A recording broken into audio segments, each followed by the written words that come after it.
Hello everybody, my name is Notepad and I write games for fun. But today, we're not looking at a game. I'm going to be doing an investigation into a few of them. There are a few games out there that I consider odd, strange, weird even, that really don't fit into any other curious case. These ones being most evident.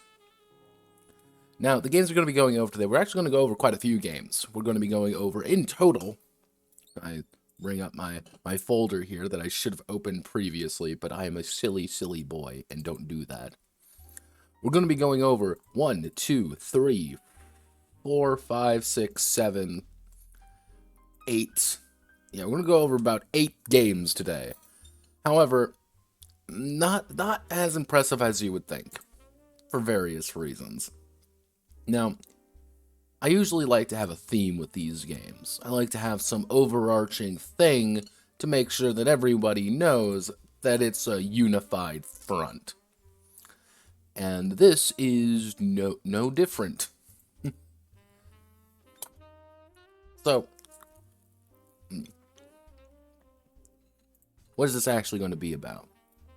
What is this? What's the theme of this particular set of games? Games that you think are one thing, but aren't quite. That is the best way I can really describe it. Now, the first set of games we're going to be going over are interesting ones. Let's just say that. And they're interesting for all of the wrong reasons. And for context sake, all of these technically are the same. Or more accurately, Panty Explosion is, or in this case, Panty Explosion Classic is, well, the classic edition of Tokyo Brainpop and its spin-off Classroom Deathmatch, all by the same company. Now, some of these games are going to be weird today. I want you all to remember that. These weird games are weird for a reason, and sometimes it's hard to accurately just say, this is how it's going to be. So, bear that in mind as we go forward. Things are going to get weird. Things are going to get mysterious. And trust me, we got some weird ones today. So, let's start off with exactly what I said we're going to be doing. This is Panty Explosion. Now, the astute observer, the astute individual who has 2 brain cells, can probably reason together that this isn't quite what it thinks it is. And if you're immediately sitting there being like, wait a second, Notepad, is this porn? The answer is no. No, it's not. And I think this image somewhat summarizes the entire thesis of this game so far. That being, this is a game with a massive tone issue. Because we have the very serious cover girl here. And the fucking name. Now, consulting with my well-known, direction, my well-known amount of professional dumbasses, which I keep around for my own sake, Panty Explosion is actually a name that can best be described as trying to emulate a very certain style of kind of like that late 80s, early 90s OVA titles. Those weird anime you would look in the store back in the day and be like, what the fuck is Kitty Cat Meow Meow? And what the hell is this about? It's deliberately going for that idea, something completely poorly translated, and throughout this you'll get the impression that this may have been at one point a Japanese game. It is not. However, it will try to believe that it is, such as actually posting the 20 USD or 2,300 Japanese yen as the pricing. Why this is the case, I have no idea. Like, it's very odd.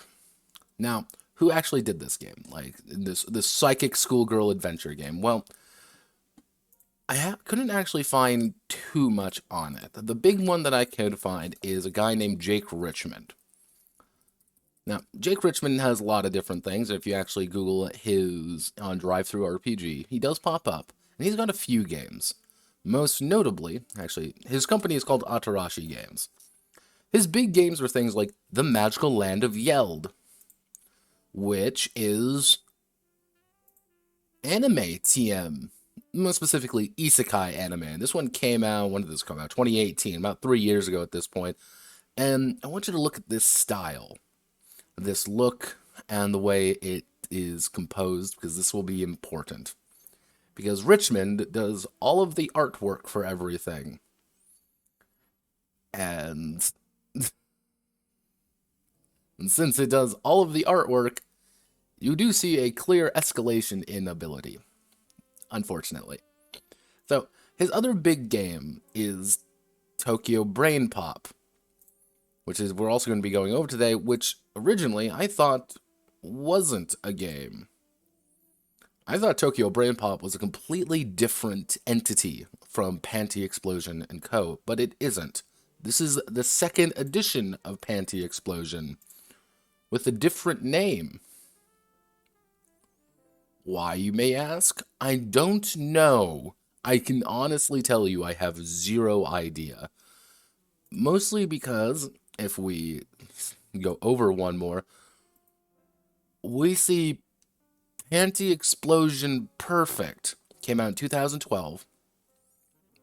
And this was originally the second edition of the game of Panty Explosion Classic, what we're going to be looking at today. And he's selling both of them. And using the exact same set of ideas for it.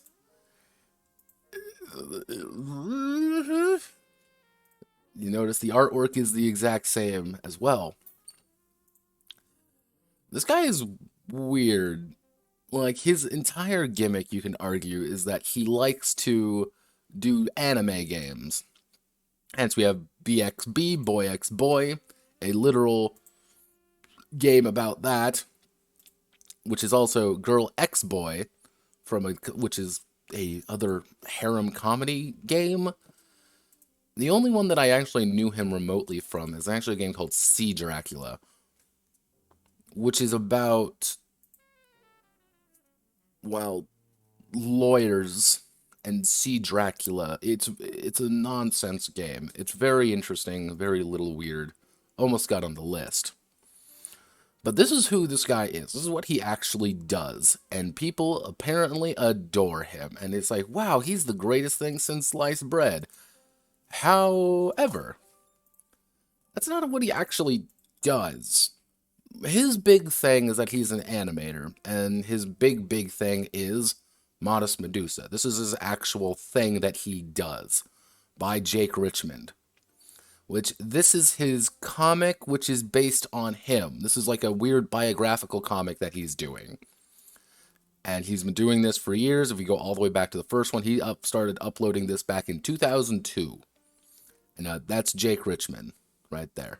That's who we're dealing with right here. And if you notice, the artwork has not changed. Oh, what does the apocalypse bring today? We're looking at Jake Richmond's Panty Explosion. Just kind of going over who this guy is. Now, one odd thing about Atarashi Games, is you look at it, there's not actually that much around anymore. You can't really find that much about him. However, that's not entirely correct either. Now, I do like to go through and find odd things. And I went down the rabbit hole a little bit. And this one was a weird one. Because, let me use AtarashiGames.com. I just typed in .com because I am a literal child. So, Atarashi, their website's gone. If you were to type in Atarashi Games, AtarashiGames.com, you get brought to a gambling website. Welcome to Casino.me, a literal company based out of 2002. Yes. Yes. This game's been around for a while. These guys have been going around for a while, but this is Casino.me. You may be wondering, Notepad, is this a literal casino with Note of Death, who is definitely not Death Note, TM? Yes. And in case you want to know, .me, where's the .me domain, you may ask? You would be amazed to figure out that it's in Montenegro. Yes, this is a Japanese company with a Montenegro domain to host online gambling with ripoffs of Death Note. That's who actually owns this domain now. Atarashi Games is dead. However, if we go back to 2018, and we'll go April 2nd, 2018. Technically, the website sounds like a fiscal paradise. Yeah, pretty much. Atarashi... Oh, wait, no, that's the wrong one. Yeah, this guy's been out of commission for quite a while. We'll go back to 2015. Like, this is post almost all of his games except Yelled. Like, a lot of these games are not. These games are at least a decade old. This is his big thing. This is Atarashi High School. Everybody loves Atarashi High School. Ah, yes, tax evasion. I use my special power. Oh, no, it's still dead. It's still dead. Like, this is the weird thing with this company. Like, they're dead. Like, it's very hard to find literally anything on them because their website is just dead in the water. Okay, here we go. We finally found the correct one. But now, one thing about this is that we also have Cell Style. Now, I did a little bit of looking on Cell Style. Now, Cell Style was a company that published things. And it's like, oh, cool. They're exactly what you think they are. They're a company that sells things. The weird thing is, like, they publish things such as all the Atarashi High School stuff. So, Tokyo Brainpop, Panty Explosion Classic, Classroom Deathmatch. They also publish things like Anima Prime, which is like a weird anime game. They publish Bliss Stage. They publish all these games. The only actual, like, JTRPG game they had, the only one that they truly had available to them. Let's see. Let me see if I can find. Let's go back to the Wayback Machine as well, because this website's gone. Cell Style is gone. Like, cellstyle.com is gone. Because if you were to Google cellstyle.com, it brings you directly back to a, like, Pakistani, like if you do this, if I can actually spell correctly. God fucking damn it. I believe I can spell. Like, if you Google this, Cell Style, this is the actual website of this, it brings you here, which is entirely in Indonesian. So it's an Indonesian, pretty much, lifestyle form. Oh, Cell Style, I don't think is alive either. But this is Atarashi Games. Going down the rabbit hole with this thing was a wild experience because there's money that just isn't a thing anymore. There's people involved with this company that just don't exist. Now, okay, here we go. Now, these are all the games that they helped publish. That you may know some of them, like OVA. You know, OVA. That relatively popular, generic anime generic system. Hot Guys Making Out. Girl X Girls. Tokyo Brainpop, all the Cell Style games. And it's like, okay, like, what games do you have? Oh, look, it's Ewan, or Aaron, or Ewan. It's Ewy Dewey Win. This is the odd duck. This is the one that threw me for a loop. Now, I'm going to zoom in here a little bit. This is the Maid RPG. Yes, Cell Style is claimed on their website at least that they published the Made RPG, which they didn't. And all of these games you see here, none of them are actually Japanese games. Only the Made RPG is. Even this one, which is clearly Yotsuba, was by the guys who did Bliss Stage. Yeah. You look, yeah, Ben Lehman, Tau Games. Tau Games are the guys who did Bliss Stage. I am mystified by this company. They don't exist anymore. Like, that's the thing. They don't exist anymore. I actually looked at their Facebook, and their Facebook directs me... yeah, effectively, this is just pre-2008 weeb pandering. To a degree, yes. Let's see. I've seen the cover of Made RPG somewhere. Yeah, here, I can bring it up real fast. But they actually claim that they helped publish it, and they say it's a cell-style game. Which is a very bizarre set of things. This is just a bizarre company that none of these guys are around anymore. The only one that is, like, remotely still active in any way are the guys who did, like, Moto Bushido, which I'm going to see if I can't find his games for a future one. But it's very odd. Like, all of these games are incredibly strange. And, you know, like... yeah, and like Danzai says, this is pre-2008 weeb pandering to the highest degree. But this was also in 2015.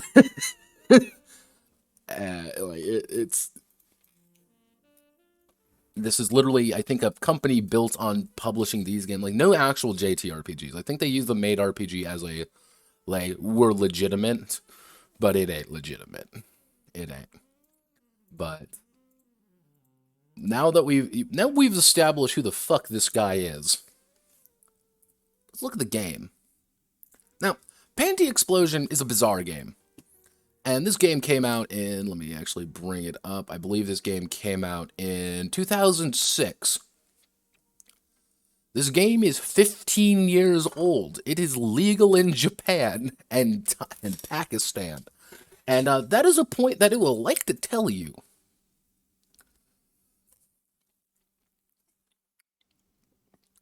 It's, I actually looked, linguist. I've looked at the Made RPG. They are mentioned in the back because apparently they helped publish something. Oh, the internet is a cycle. Yeah, pretty much. But yeah, all the artwork is done by Mr. Richmond, Jay Richmond here, which gets more horrifying the more we go on. But this is a psychic schoolgirl adventure game. And these are our main characters. You know, in this funny anime game.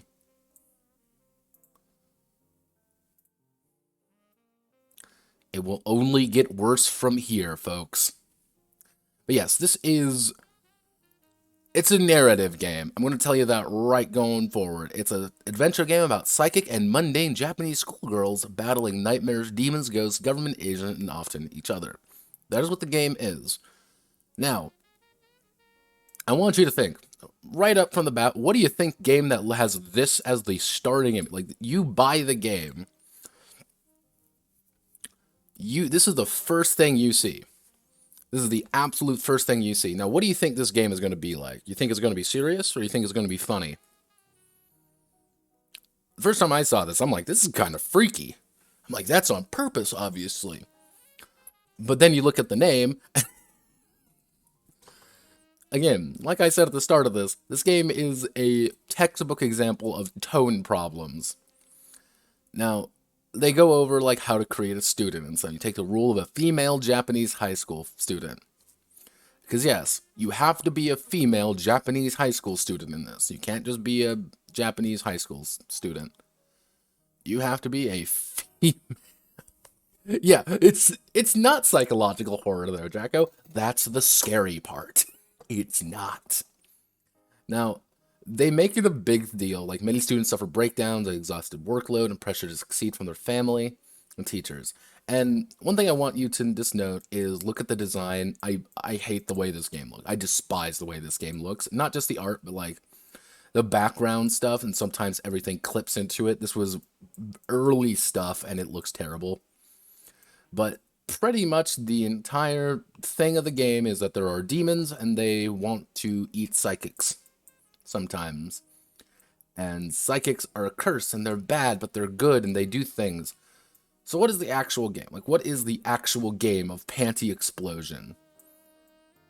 Well, after we go through all the Japanese names, after we go through all the blood type, because it's very important that we go over all the different blood types. Oh, you want Uncanny Valley? It's going to get worse. Now, because all of these blood type things actually mean something, because this is actually how you level up. Now, for those who don't know, in Japan, there's a theory in the sense about, it says here in the 20s, that your blood type kind of determines your personality. It's completely bullshit, but it's kind of that, it's horoscopes. And you have to build your traits around that. Now, wow. Here's the Junichi. Yes, you have to build using the Chinese zodiac. And these are all important, because that's how you have to build your character. Now, this is the main section of the game. You have 5 elemental categories: earth, water, fire, air, and void. Technically, this should be wind, but we don't talk about that. Now, the main thing is that since you have 5 of your dice located, that pretty much how it's broken up is to 5, 4, 3, 2, 1. Pretty much saying what are you most and what are you least at. If you want to do a check, you select a number of your dice that you have in that particular element and you roll. That's it. This is kind of like an example of what it would be like. And let's see. This is what I mean by the artwork gets a little bit freaky at points. The Zodiac gives you power. No. But yes. This is where things get a little bit weird, because the thing is with this game, you have no stats, but you do have stats, and they're your Godai. They're pretty much the Chinese basic elements. However, they're not really useful. So what you need to do is you need to use your traits, which you have to build using your blood type, your age, your like all your hobbies and all your family life, to bump your dice up to make them stronger. And then you get to choose whether or not your student is psychic. This means a lot, but also means absolutely nothing. Now, these are what the traits are kind of like. A student keeps from even her family. Others embody moments of pride. Pretty might be a trait. Tall for her age. Good with computers. But you can also do parents are just divorced. Ugliest girl at school. Because all it does is your 6-sided die becomes 8-sided, 8-sided becomes 10-sided, 10-sided becomes 12-sided. Notepad, how do I get dice? By popularity contest. That's how you build your dice up. You become more popular. Here's your blood type trait, here's your age trait, here's your G-Con and Godai traits, family and hobbies. This game is really strange. But it's like, okay, I'm going to get you into this. Now, this is the most important facet right here. Choose a best friend and a rival. Now, what does this system actually mean? What do you mean? So, here, I'll bring it up for example. So, for example, let's say, we'll make a Panty Explosion character live on stream, just for everybody here. So, we're going to start at the very top. So, we're going to need, what's a proper name? We're going to call her Kazuna Yui, based off my least favorite.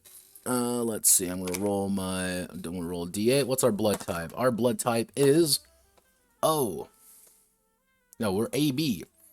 AB blood type. And that means we are divided personality. We're moody or timid. Thinks before she acts. All right, so we're timid or moody, and now we have to find our age. Okay, well, we've rolled an 8, so let's see. 1, 2, 3, 4, 5, 6, 7, 8. Cool. We're born in we're born in August. August birthday, and otherwise known as sheep. Cool. Now we have to choose our elements. So, fire, earth, water, air, void. Because nobody ever wants to put wood in, because wood's lame. So let's do it. I'll make it boring. We'll do this. No.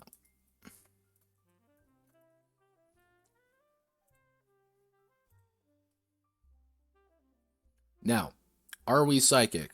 No, we're not going to do psychic. From here, we have to determine our traits. We get 5 traits to determine what we are. One has to be based on our blood type, one has to be based on our birthday, one has to be based on our primary thing, and then one about our family, one about our hobbies. So, for example, we could be pushover because we're AB blood type, and sheep is team mom because we're born the sheep, but we're also, you know,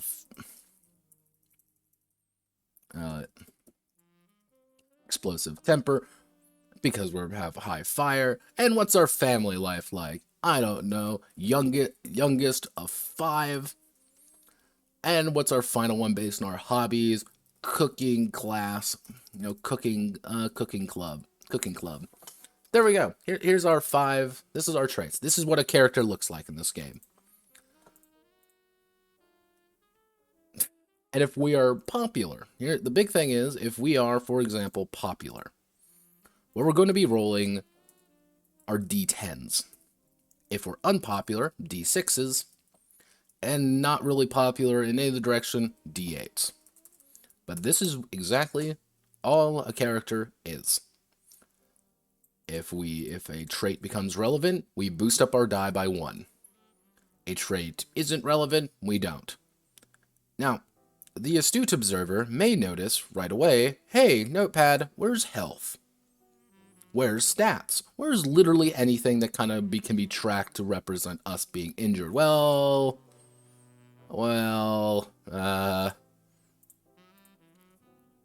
that's where best friends and rivals come in. So, when you succeed at a check, your best friend actually dictates what occurs. And that means it's going to be good. If you fail a check, your rival dictates what occurs. Now, the game understands that this can be a little bit weird. So it gives you a little bit of ideas to go with. So, for example, I'm going to punch you in the face, and I fuck it up. I fail miserably, and I don't punch you in the face. My rival is going to explain that I punch and just miss. Like, I go along and I'm kind of like struggling to kind of stand because I put everything behind it. Okay, my rival could just easily say, oh, I punch and break my hand because I punched the wall. That's fine. Hey, you're running down the stairs and you fuck it up. You could fall and break your neck. Because your rival said that. And your best friend doesn't need to be they don't need to see you as a best friend, but they don't need to see you as a best friend either. And then we have agendas. Agendas are things that you want to do.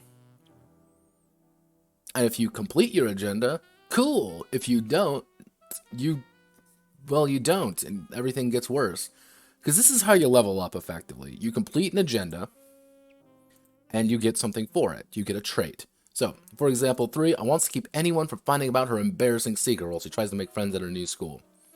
If you succeed at that, you could put in the trait, successfully hid her secret, or has, is close friends with, or you kind of reveal it in a better way. Be like friends with the newspaper club or something. Cool. But some of these have some weird tone shifts.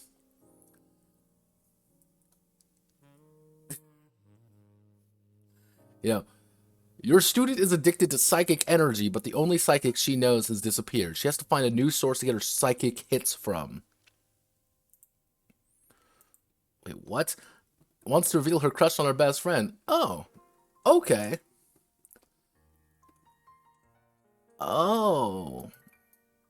The spirit of your student's dead sister is revealed to her that one of her classmates is a psychic. Your student must confront the psychic girl and put her sister's spirit to rest. This game has such wild tone shifts. It's hysterical. And there are a lot of these, but not enough where you can just roll on it either. There's 52 exactly. And here we get some more, do you like it how the fact their faces keep melting away? It's great. I love it. So, when you want to make a check, when you actually want to do something, you announce the conflict, you take an action, resolve the action, you can respond to the action, continue, and then see if it's resolved. Yeah, the literal example, like, of how the system works is, like, the thing is, it's not a complex game. I want you to remember that. This is not a complex game. This is a game that looks very complex because it is composed by someone who is a crazy person. This is composed by, like, this is laid out by someone who is insane and has zero understanding of some basic concepts such as, you know, not overlapping things or don't do a literal wall of text. Like, you look at it and you die a little on the inside reading this, and you're like, oh God, please make it end. So let's go all the way down because that's what we got to do. Let's see. Okay. So here's the example conflict. This is literally them bullying a girl. You know, so here's this. Don't question it. Now, let's say she walks by using a fire die. Since you roll just one die, it succeeds. Okay, how do we succeed? Well, you need to roll, I think it's a 5-up, but they hide it, of course. So let me see if I can't find where this fucking dice is. Oh God, roll fire die. Yeah, result of 5 or more on a roll is a success. There we go. I knew that. And that's what you do. If you run out of dice on an element, you have to change your tactic. That's literally it. That is how you do conflicts in this game. You burn your dice, try to roll a 5. If you roll a 5, good things happen. If you don't roll a 5, bad things happen. But it's also entirely narrated by your friends, which is to say, narrated by people who may or may not understand what the hell you're doing, because everyone's assumed to be a fucking psychic in this game, even the players. So, the example conflict is quite literally them trying to laugh at a girl and continuously failing and succeeding at embarrassing this girl. This goes on for 3 pages, mind you. This is 3 pages of them, like, trying to humiliate a girl, and it is the most painful thing I have ever witnessed, ever. And this is how you choose what dice you get. Well, it's by popularity, obviously. And our beautiful characters. Do you like them? Do you like our beautiful girls here? Like, I mean, I could slot myself right in there. Don't worry, I'll slot myself right into fucking Yumi-chan there. Don't worry, right there. Don't worry. Don't worry. We're a five girls ready to take on the town. Obviously. Why are their faces melting, Mr. Richmond? Mr. Richmond, please. But this is, yeah, and it is this high quality. Pretty much the most popular person gets a D10. The least popular person gets a D6. And yes, being less popular does make you more likely to fucking fail at things.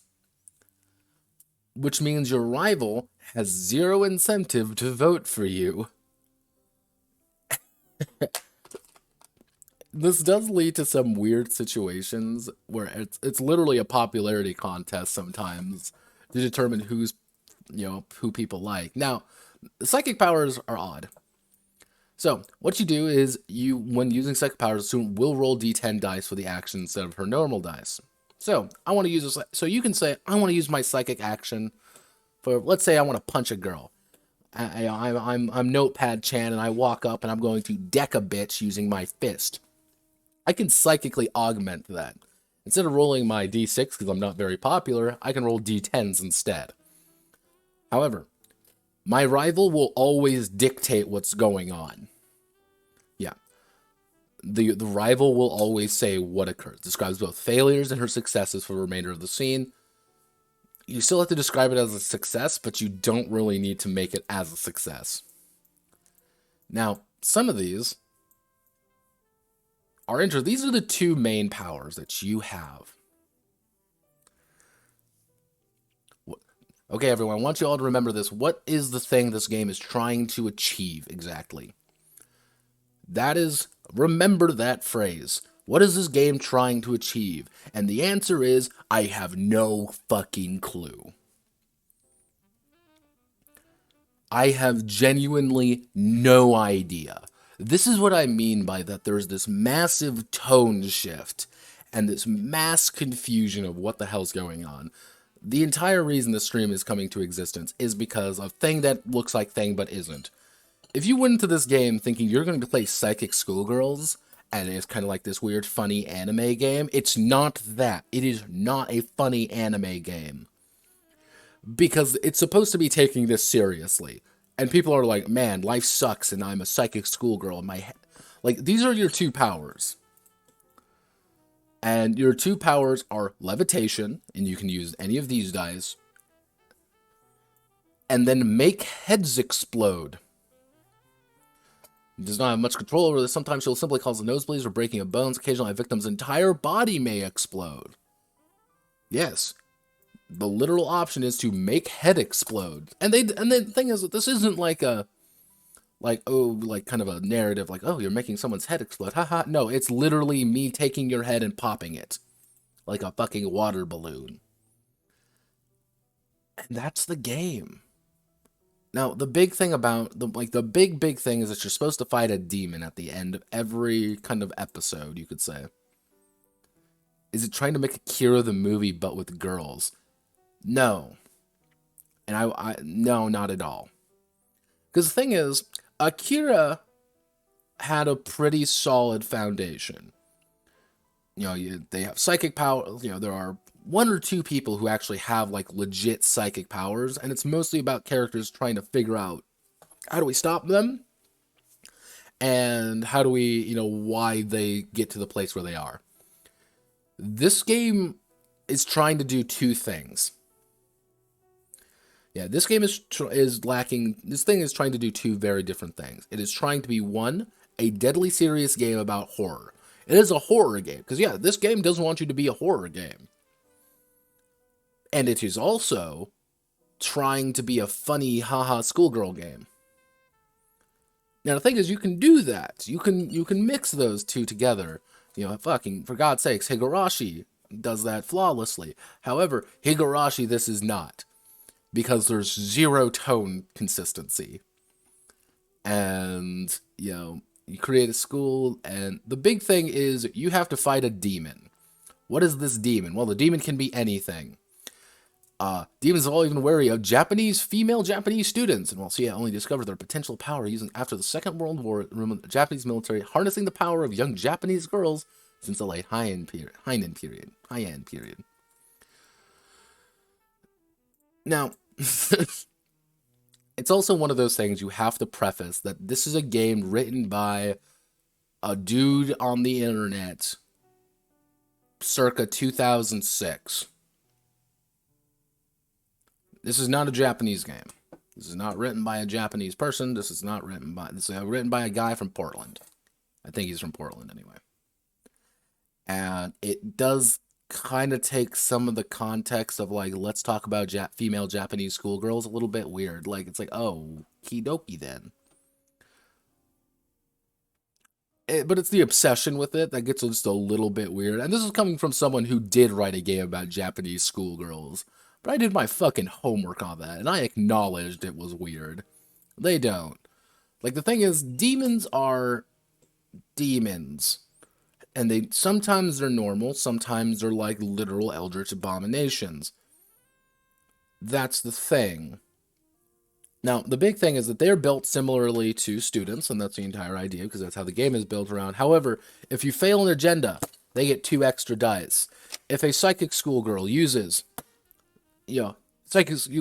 any of their powers, they get another one. Pretty much the idea is to kind of supplement their powers. The demons are getting a bunch more options. And you're supposed to space it out and kind of fuck with them and, generally make things hell for them. The demon is only as powerful as you fuck up, effectively. Which, I mean, that's appropriate. I mean, if you think about it, like, yeah, that makes sense.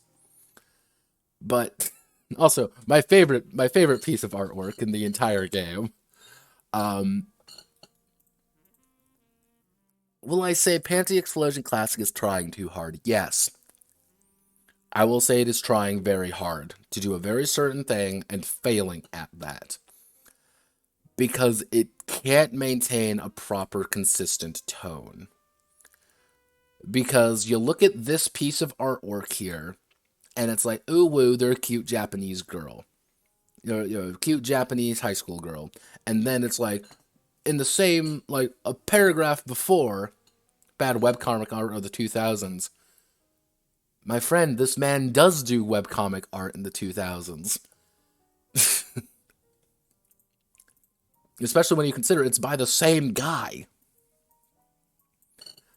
But it's also like it's this deadly simple, like deathly like serious game of demons and stuff, but also trying to be like, it's like we're a oogie boogie spooky, haha, look, it's an anime now, haha, everybody clap.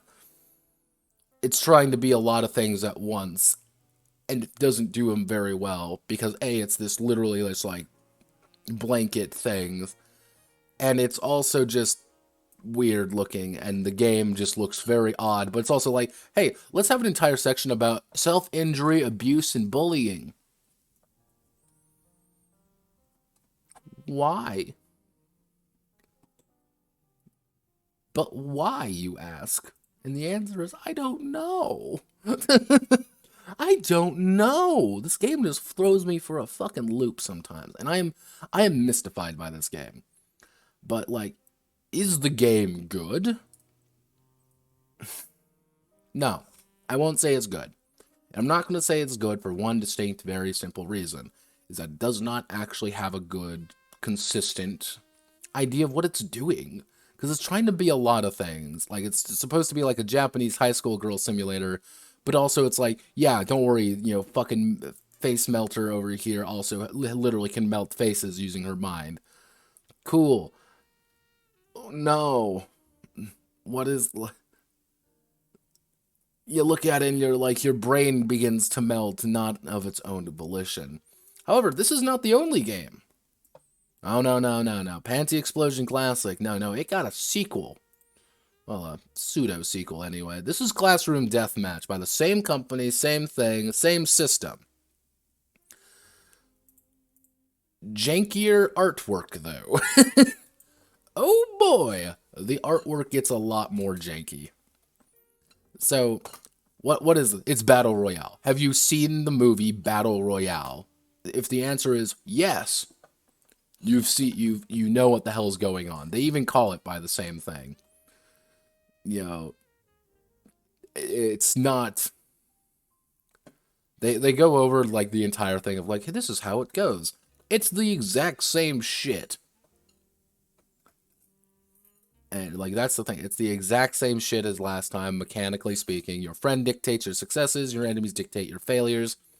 Go for it. You have your elemental and dice. Now, the big thing is you're supposed to choose a random student.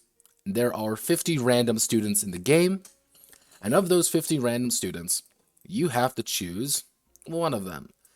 The entire idea is that you are slowly knocking them off. And slowly and steadily, they're going to start dying, and they're going to get knocked off one by one by one by one. That's the point. That's the purpose. And the major differences in this game are, the absolute major differences is, I scroll down here a little bit because we don't need that. And in case you're wondering, yes, it did change, color of the font. Why? Who knows? And the artwork got a lot worse, by the way. It got a lot worse in this game. It's two major things that change is, one, you have a special technique now, because no one's psychic in this game, technically, but you all have a special technique. A special technique allows you to say, I'm doing my special technique, and you can punch someone really hard, or you can do something like blatantly supernatural in a way. Why? Because you can, but it's also an optional idea, and you don't need to do it. So that's a thing you should remember. You don't need to do it, but you also should, because it's really dull if you don't. So, we're gonna go through all this. I'm gonna leave it on here. So, one of the major changes in this game is, one, instead of completing agendas, you kill people. The more people you kill, the more traits you get. The more traits you get, the more powerful you are. And generally, that's a good thing. You want to do that. You want to kill as many people as possible, get as many traits as you physically can, because that is how you're going to win. But it's also completely narrative. So, for example, I find a flak jacket. You want to know what my flak jacket does? It does absolutely nothing. It legitimately will do nothing at all for me. Unless my best friend narrates that it does something for me. Unless my rival narrates that it misses those. But it could be useless to me, which is painful to go over, and it hurts me physically and emotionally.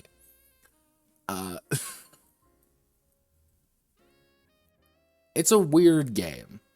I do like it more than Panty Explosion, however. I like it a lot more than Panty Explosion, because there's a lot more consistent ways, and it has a lot stronger theme behind it. Instead of ambiguous psychic schoolgirl TM, this game is Battle Royale, and if it had a little bit more meat behind it, I think I would like it a little bit more, but it's not. You don't get that. Because fuck you. However, this is actually how you heal. Because you don't heal, you spend your dice. But if you have less dice, more likely you're going to fail.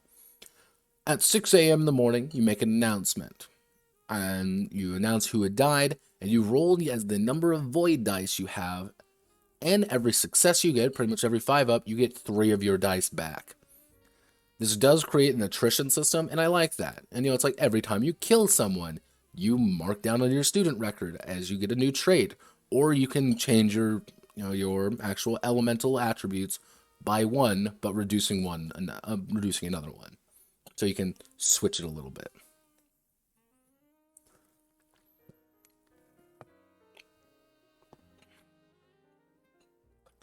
Again, cool idea. Really interesting idea.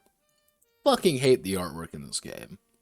Looks this game looks atrocious, by the way. Mostly because it does shit like this, and this looks awful, and you should never do that. Just don't. Just don't do it. It looks bad. It looks tacky and looks cheap. And this is money. You had to pay money for this game, by the way. So, this is literally how you do things. But you also have things such as, like, flashback scenes, which you have a flashback with someone, and then you may gain... The format sucks and the art sucks. Yeah. Again, but theme and tone are a little bit better in this one. A little bit better. Like, I like all the parts of this, but my god, the presentation is fucking atrocious. Because 43 Earth/place... Wait a second, you may ask. Why is this here? Oh, no. No, I can see you. You're crying right now. Here's where the 43 is supposed to be. No, he put it up there, and it got the print. Sucks in an oddly charming way. I think in a different world, I think this might be a little bit more popular, and I think this could have been kind of an interesting idea, but this was kind of a narrative game before a narrative game, and also, yeah, like, it was a narrative system before kind of narrative systems took off. And I think it's actually kind of interesting for that. Now, I did talk with someone, one of the other people in my Discord, and they think what occurred here was that they had the body of a person, and they like traced the face effectively, and that's why everything looks a little bit janky and weird. Because it's a photo, like they're trying to do like this weird photorealistic face, but also not at all. Like, if you were to do a game like this, this would be the way to do it. Like, if you say, I want to make, also my favorite piece of artwork in the entire game, a very serious piece. Like, if you want to do a battle royale game, like, this would probably be the only way you can do it. Is a very simple system, and the idea is if you get knocked off, you pick another one of the characters that are currently in the battle royale, and you go for it. And you continuously go. You know, as we kind of reasoned out, it is entirely possible. If you get into a fight with an NPC, and, you know, you're slashing at each other, you're snapping at each other, and you get killed. They drive a knife into your throat, you bleed to death on the ground, you are dead. The player can look you dead in the eye, can look at the GM and dead in the eye and say, I want to play the character who killed me. And then you can just literally psychically take over their body, and that's that. I find that fascinating. I find that really interesting. But, this is also the artwork.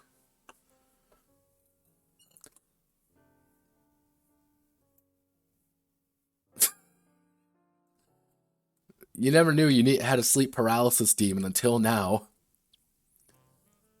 Like, this game is so jank, and it's like, here's the JSDF is showing up. I like the idea. I think the idea is good. I just think the way that they've decided to implement everything is the worst possible way you could physically do anything, because it looks fucking terrible. Like, this game looks atrocious. It is atrocious, but it's also, like, deadly serious at the same time. And don't think you can't put your Panty explosion character inside Classroom Deathmatch. You can! Because it really wants you to. And then it has an ad for Panty explosion. So, we're going to finish off Atarashi with Tokyo Brainpop. Now, Tokyo Brainpop is technically Panty Explosion 2. This is the second edition of Panty Explosion. And you may look at me, and you may look me dead in the eye and say, Notepad, why does it look different? Why does it look so completely fucking different? And the answer is because Panty Explosion did not do well. Panty Explosion did terribly. Because of fucking course it did terribly. So they decided to change the look. They decided to change the idea behind it and do something completely different with it. Thus, we have Tokyo Brainpop, which I can only describe as how to draw manga, the game. And it's exactly what you think it is. So,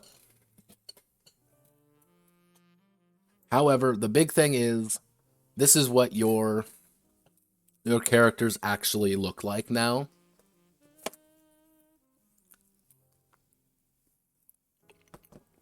Now, for example, So, the thing is with this game, they simplified the system down pretty heavily.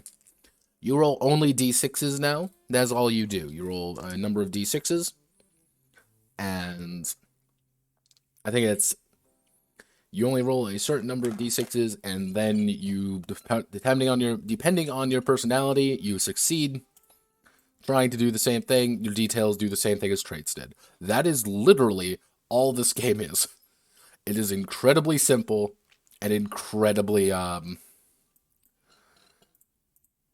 their faces are still, their faces still melt, okay? Their faces are still melting, but it's melting in a better way. Sort of. So,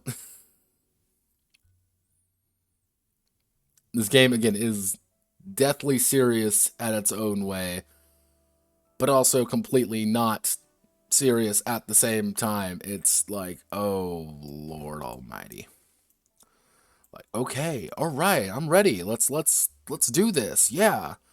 So, if you should get number of you need to roll success is determined by your students' popularity. Popular students need to roll a 3.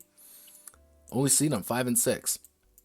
Because yes, this game is a D6 system. That's what the game is. That's literally all the game is.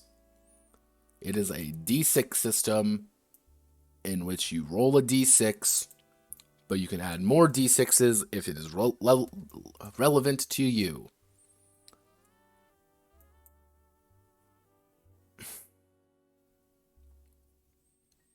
And it's got colored manga pages in it.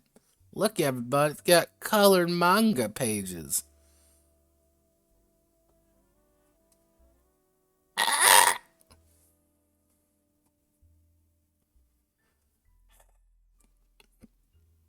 Do you like this kind of game?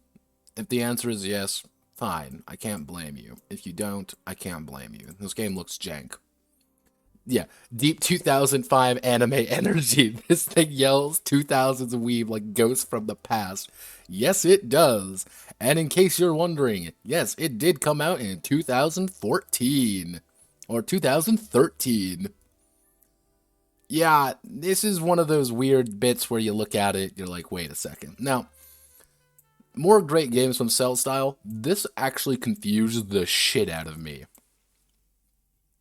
Because Starline, I believe, made.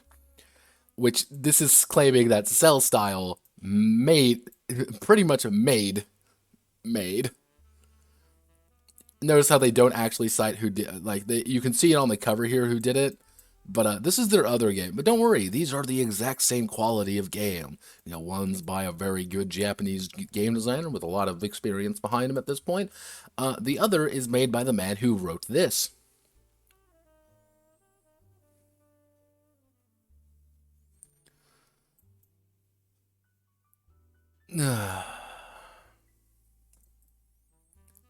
Yep, this is... It's the exact same game, just slightly different. That's why Tokyo Brainpop flummoxed me. But that is Atarashi Games. That is what they do. It's a... Make Kappa Mikey RPG. You can. I mean, just yell at me. I will provide links of where you can legally buy the game. I know that you know. So, what's our second game we're going to be looking at? Well, we're going to be looking at a very this game got recommended to me a lot. People are like, Notepad, you have to look at OverArms. Notepad, you got to look at OverArms. Notepad, OverArms, it's amazing. OverArms is the JoJo game we don't have. Notepad, OverArms is the greatest game I have ever loved. Oh my god, I love it so goddamn much.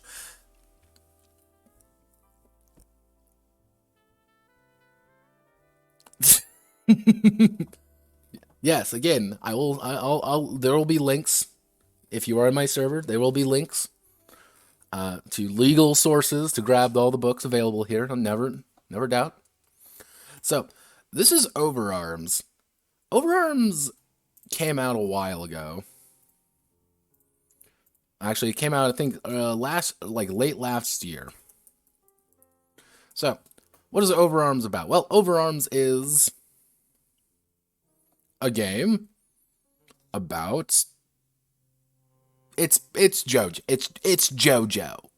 You like JoJo? We're gonna be JoJo characters, but they're not called stands. They're called they're anima. That's what they're called. It's very clearly like JoJo, very clearly Persona influence. Like, it definitely knows what the hell it's doing. Like, you know, I know, we all know. So, one of the big things, it's by a guy named Corey Burns, by Rookie Jet Studios. Now, Rookie Jet has literally done not much else. They have a lot of games coming out soon, TM, but not many out.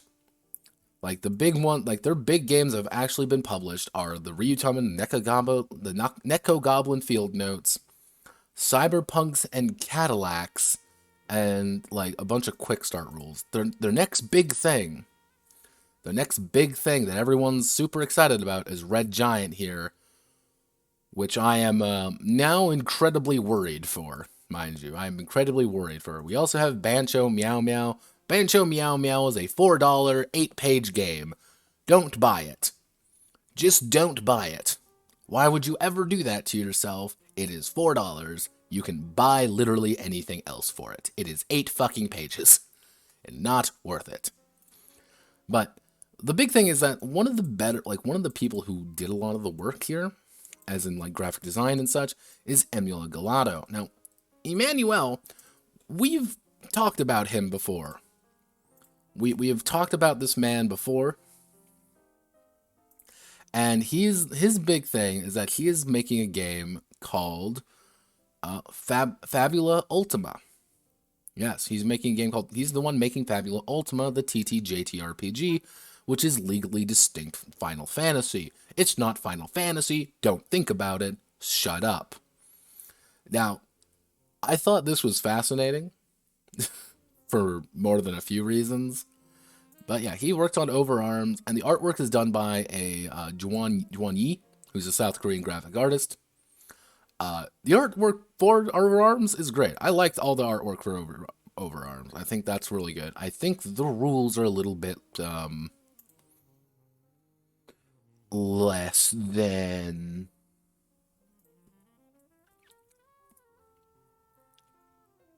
It's definitely a thing. You know? It's definitely a thing. Let me see. Is there actually... That's a Discord link. That's a Gmail link. Yeah, there's nothing here. I thought he had a Patreon. He does not. So, OverArms. What is this game about? This game is about JoJo. Or more accurately, it's about people who think they know what JoJo is and wants to play a JoJo game without really playing a JoJo game. So these are pretty much all the people involved. Battler illustrations, additional artwork, playtesters. Cool. So, let's get into what the game actually is. Give me 1 second.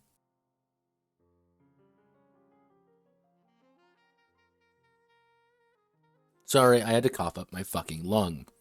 Also, do you see this piece of artwork right here? This will be used frequently throughout the book. I have no idea why. It's used every chapter for some reason. So, he goes over, like, what's a tabletop game, what's this, fairly standard stuff, and also starts going over what the anima and bond is. It's a stand. Do you know what a stand is? JoJo's TRPG actually exists. JoJo is one of those weird franchises which by all means should be completely good TTRPG bait, but it's also completely fucking awful for it. I know there's JoJo D20, which is a 2D20 system written by guys on 4chan. I wrote Sexy Men Posing Dramatically, which is all about that. Technically you can use monsters and other childish things. That has been used for it more than once. I do know there's like a JoJo, like definitely not JoJo book out there. Like the biggest problem with JoJo, and this is a thing that I understand why this occurred in this particular book. is there's a lot of JoJo, and some of the powers in it make literally no sense, except if you are in the world. Like, there are some very, like, haha, I know what I'm doing now, or haha, I've now defeated you using the power of this. How do you replicate Purple Haze from Part 5? Or Purple Haze feedback, I believe. The answer is, you don't. Because Purple Haze is entirely derived from of that particular character not wanting to use it. Because he knows if he uses it, he's going to kill someone. And that's why he went away.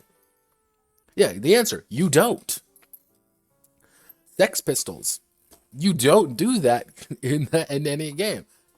Like, because it's like, you end up with a lot of narrative thing, and it's hard to put any amount of crunch into a JoJo game, because the powers are so wide. If everyone was just punch ghosts, you could do it. Which is one of the things that OverArms does. You are not playing an interesting...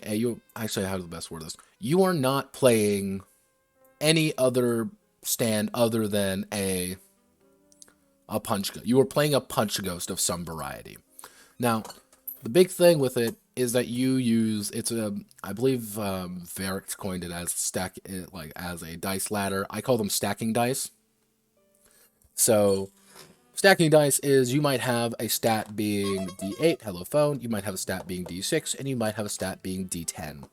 That's what it is. That is how you make a character. For some reason, this is a thing that they have to put a note about. I don't know why. Hi, Steam. I don't know why you opened. Go away, Steam. Steam, please. I didn't open you.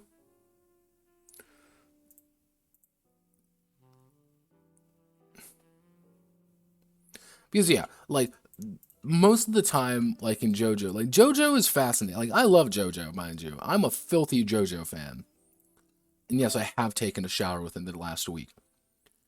But I like JoJo because it's at the end of the day, it's not necessarily a game. It's not I'm gonna punch you to death using the power of my fist. It's a battle of wits between two characters. How do I use my power to defeat you? And how do you use your power to defeat me? And it's this, like, mad quick chess game as you're all going around. Which is one of the reasons why Part 4, actually, Diamond is Unbreakable, is my favorite part. Because the powers there are really interesting, but you also see people not use them well, which I always think is interesting. Like, the hand is the ultimate stand. I don't think anyone quite realizes the hand is the most broken stand in the entirety of JoJo. But it's used by a man who's a fucking retard. Like, Okuyasu is the stupidest motherfucker available. And that's what makes it interesting. He has this really powerful stand. How does he fail to use it? Like... But the big thing with it is, with this game, is that if you do something basic, you just use your stat. If you do something with your anima, which I'm going to call a stand more than once, you roll both. You perform a junction, and then you use both. If you roll both 6s, or max dice, you crit. If you roll 1s, you fail. You fumble. Hit points, anima points, fatigue. Pretty standard stuff. And this is what I mean by they keep using the same piece of artwork for all of this. I don't know why. So, these are what your character stats are going to look like. I have a D4 Charisma, I have a D6 Intelligence, I have a D10 Strength, a D12 Dexterity, D8 HP. Same shit. You go over what your character is, how they function. They have a weird set of income stuff. I don't know why they have... Like, this is effectively 3 pages worth of how to make money in a JoJo game. I don't know why either. I think it's kind of wasted space. But, and then you have your anima creation. How do we do? You do the exact same thing for your anima creation. Then you choose whatever your anima type is. I'm a fighter, I'm a magician, I'm a guardian, I'm an assassin. I'll give you a hint, it literally does nothing. You can be a fighter with 0 stats anywhere you need, but you can still make it. The big thing is dependent on your accuracy and your damage. Your accuracy is effectively your 2 hits, and your damage is how much damage you do. And these are both raw numbers, which is kind of important to understand.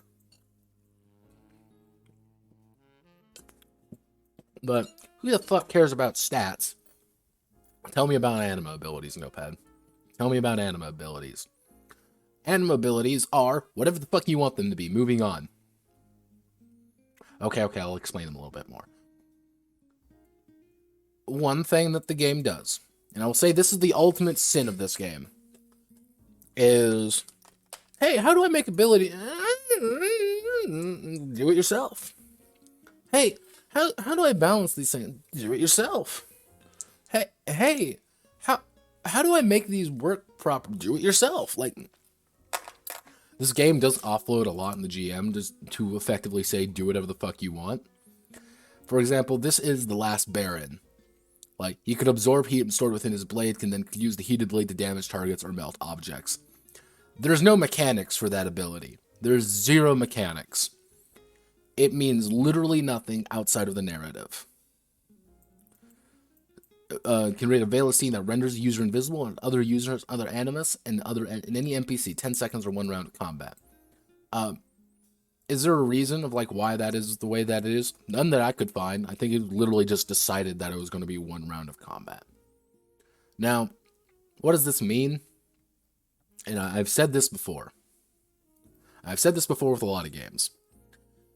The rules are there to help you, the player.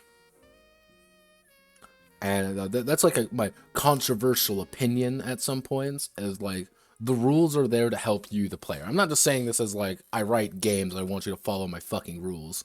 But it's the idea of saying, hey, the rules say that if I use this ability, I'm going to do 10 damage. The GM, the Game Master, can never say, you do 5 damage. Unless he provides a reason. With you know, kind of that within the rules to say it. Okay, I use my ability that does 10 damage. You only do 5 damage. What, Nani? He has armor. Oh, okay, it makes sense now. He has 5 armor, I do 10 damage, he reduces it by 5, do that. Games like this have a very bad tendency of offloading it on the GM, and the GM is going to change his mind by the day. Because even within this thing, with the stream of a session, the decision-making process is going to change. Start of the session. I'm in a great mood. I'm having a ball. I'm really okay. Near the end, I am tired. You know, we took a 5-minute break for lunch, and it was awful. I just didn't like it very much. I'm not agreeing with my stomach a little bit. I'm just in a bad mood. I just be in a shitty mood today. And then suddenly it changes. Whatever they have decided now has changed slightly, and what are you going to do? Start against them? The rules state they do whatever the fuck they want.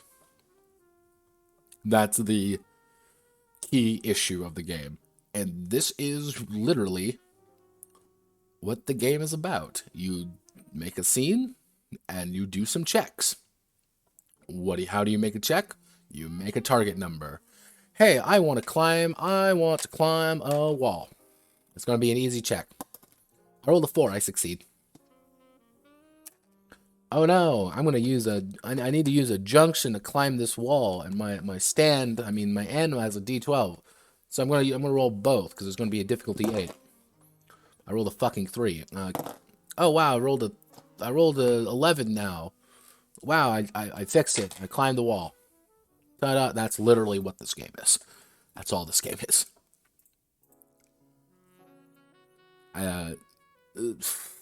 Also, here's that picture again, by the way. And like, here they give you ideas of like what their abilities, and then like, what are the abilities? Fluid and easy and in and out of combat through theater of the mind. Because yeah, that's theater of the mind combat. It's you spending your anima points because you have mana effectively with your anima. And they have to put in mana because that's the balancing factor. Which is why I say this game says it's JoJo. It is not JoJo. It is Persona. You are playing Persona. If you think you're going to get JoJo out of this game, you are not going to get JoJo out of this game. Do not think you're going to get JoJo out of this game. That is not how any of this works. But overall, like, these are really simple rules. Like, it's exactly what you think it's going to be. You can attack someone. If you attack using your anima, you spend 1 AP. You make an accuracy and damage checker determined by the anima. Cool. Go for it. Make an attack. Hey, you want to hit someone? Roll this. Hey, you want to do this? Roll this. This game is simple. But if you are playing a game like this, you're playing a game like this because you want to. And I guess the condition system is fun. Because pretty much all the condition system is dictating how hard it is for you to get rid of it. Some of these are very difficult. Some of these are higher. Some of these are actually pretty bad in some ways. If you have a wound, you're taking some bad idea. Like, if you have a wound, your dex is reduced by 1 die size. If you're dazed, your intelligence is reduced by 1. If you have trauma, everything is reduced by 1. Because you got hit by a fucking car. So you can technically get a few wounds together, and then you can reduce it down. Or, I like the idea of this game. Like, I like the idea of these. I think they're fine. Like, here's a life and death roll. Roll a d20, 11 or higher. Character survives in 1 HP, is considered dead. At 0 health, you die. Okay, fine.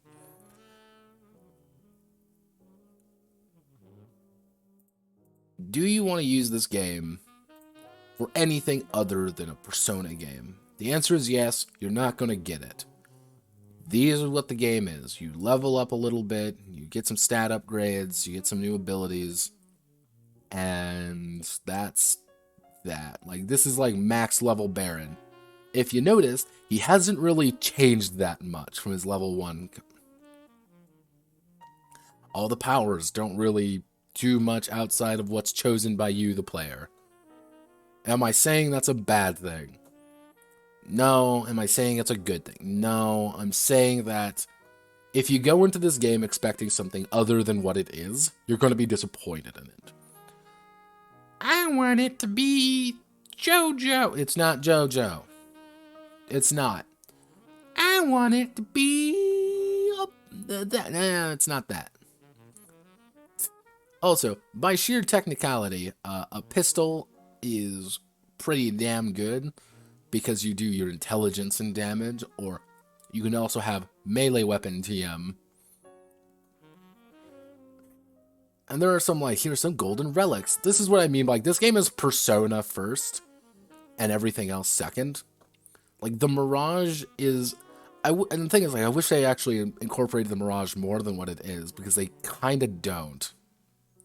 You could play this as Fate in Asuverse. No, I don't think you could. I honestly don't think you could. Because it is tied to itself. That's the big thing. The game is very much tied to, it's JoJo or Persona. And you're going to like playing JoJo or Persona. Even down, like, the Mirage is literally a Persona game. That's literally all it is. But yeah, that is OverArms. Do I like OverArms? Not really. Like, yeah, you can even see the artwork here for the enemies. Like, it is... Do I like OverArms? Not really. I think OverArms is a cool idea. I think it's kind of the best official JoJo game we have. But I also don't... But a majority of its mechanics can roughly be described as... Hey, GM, can I do this for me? And the answer is yes or no. And if the GM wants to play ball with you, cool. If the GM doesn't want to play ball with you, you're not going to have fun. Simple as. Like, you don't really have that much control over, you know, how the game actually functions. It's entirely reliant on him saying what's going on.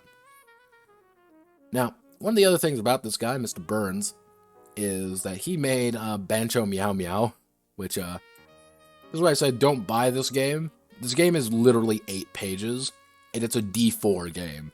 You roll D4 for everything. You do cat things, and then you do non-cat things. You add... This game frustrates me to no fucking end. You have no idea. This isn't really a game, but he's charging $4 for it. Like, this is a kind of a quirky thing that you do and you laugh at. But yeah, this is $4. It's a D4 game in which you build up your meow meter to do things, and then you do it by rolling a D4 plus your stat value for each cat in the respective gang. Our total number. Try to build alliance, gain trust with other neighboring cat gangs. This is same company, same thing. Pay me $4. Now, buy OverArms if you really want to play a JoJo game and you hate everything else, I guess. That's literally the only thing I could really suggest for it. So, kind of ending on that negative note, here's a game that I fucking adore, and it's autistic as fuck. This is a legendarily autistic game, and I adore this game for all of the wrong reasons. This is Mercenary Air Squadron. What is Mercenary Air Squadron about? I'll give you a hint. It's about being a Mercenary Air Squadron in the far future of 2015. Now, who does this game? It's by VBAM Games. Let's see. Now, VBAM is Victory by Any Means games. Their main thing is, you guessed it, victory by any means. This is literally their big thing. It's a generic sci-fi campaign system, tactical war game rules, standalone campaign environment. It's literally a game to emulate things like Starship Troopers. And this is their main thing. This is their main game that they want you to go over, and they're letting you enjoy things. They're building up the map. These guys have been around for a while. Mercenary Air Squadron is kind of their weird secondary child that they don't really want to talk about. And hopefully you enjoy it. Like, Mercenary Air Squadron is by far one of the strangest games that I could actually think about in more ways than one. Mostly because if you, like, even just Googling the game, like, there isn't actually that much on it, and you can technically get it for free right here. You shouldn't, though. You should buy everything because you're a good person, right? Wink. Now, the main guy behind it is a guy named Jay Washak. He's pretty much the main guy by Victory of Any Means. He's the main writer. He's the main guy. VBAM is effectively him. And I respect that. And this game is about being a Mercenary Air Squadron. Now, I want you all to note something very quickly going through this. This game is not Ace Combat. This is by no means an Ace Combat game. Do not think that it is an Ace Combat game. Do not think that it is even a game about pilots.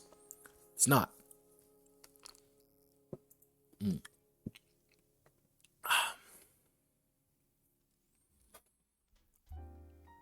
Delicious coffee. What is this game then? You may ask. This game is a game about running a mercenary air squadron company. And by God, do they tell you about it. So, I'm not going to spend too long on this one because it's hard to even call this a tabletop RPG. Because it's really different than what you would think. The main thing with it is, when you're choosing a game, what you do is you choose the mode you want to play. You can play a multiplayer mode, a player versus player mode, or a single player mode. You set everything up, and you set up your mercenary air squadron. You can set up multiple air squadrons. You can set up multiple air squadrons and multiple characters. And then you create it. Here's your starting assets. Do you like F4 Phantoms? You can get a bunch of F4 Phantoms. You can get a bunch of MiG-21s. That is what you're doing. And that's how you play. Now, I generated a few characters just to give people an idea of what this game actually is. And if you give me 1 second, I will bring them up. It might have been lost. Oh god, people are posting.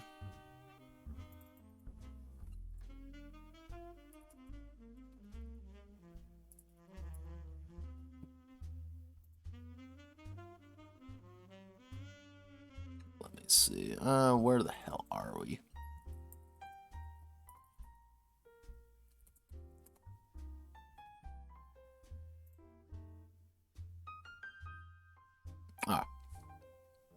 So,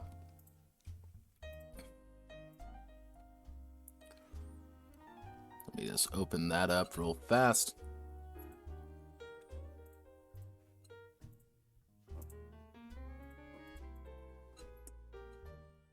So, this is our example characters. Like, this is just what I made. As you see, we have our 3 characters, and everything else is at -2.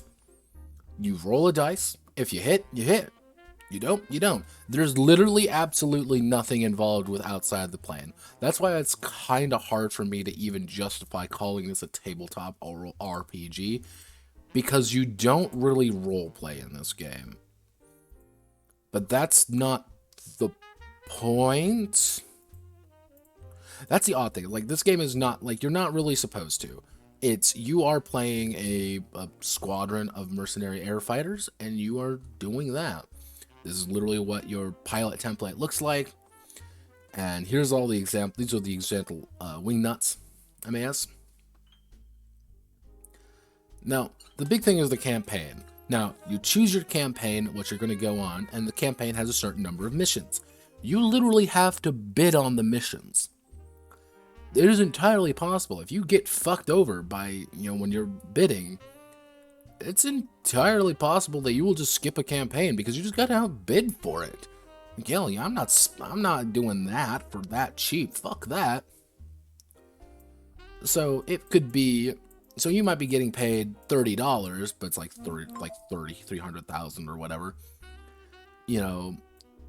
That's literally it. It's really fascinating, I think. And that's one thing I actually find incredibly interesting about this game. Like, it is very detailed. And the big thing is what you have to do is check your equipment availability. What's your availability plus your prestige, which is a combination of all your experience.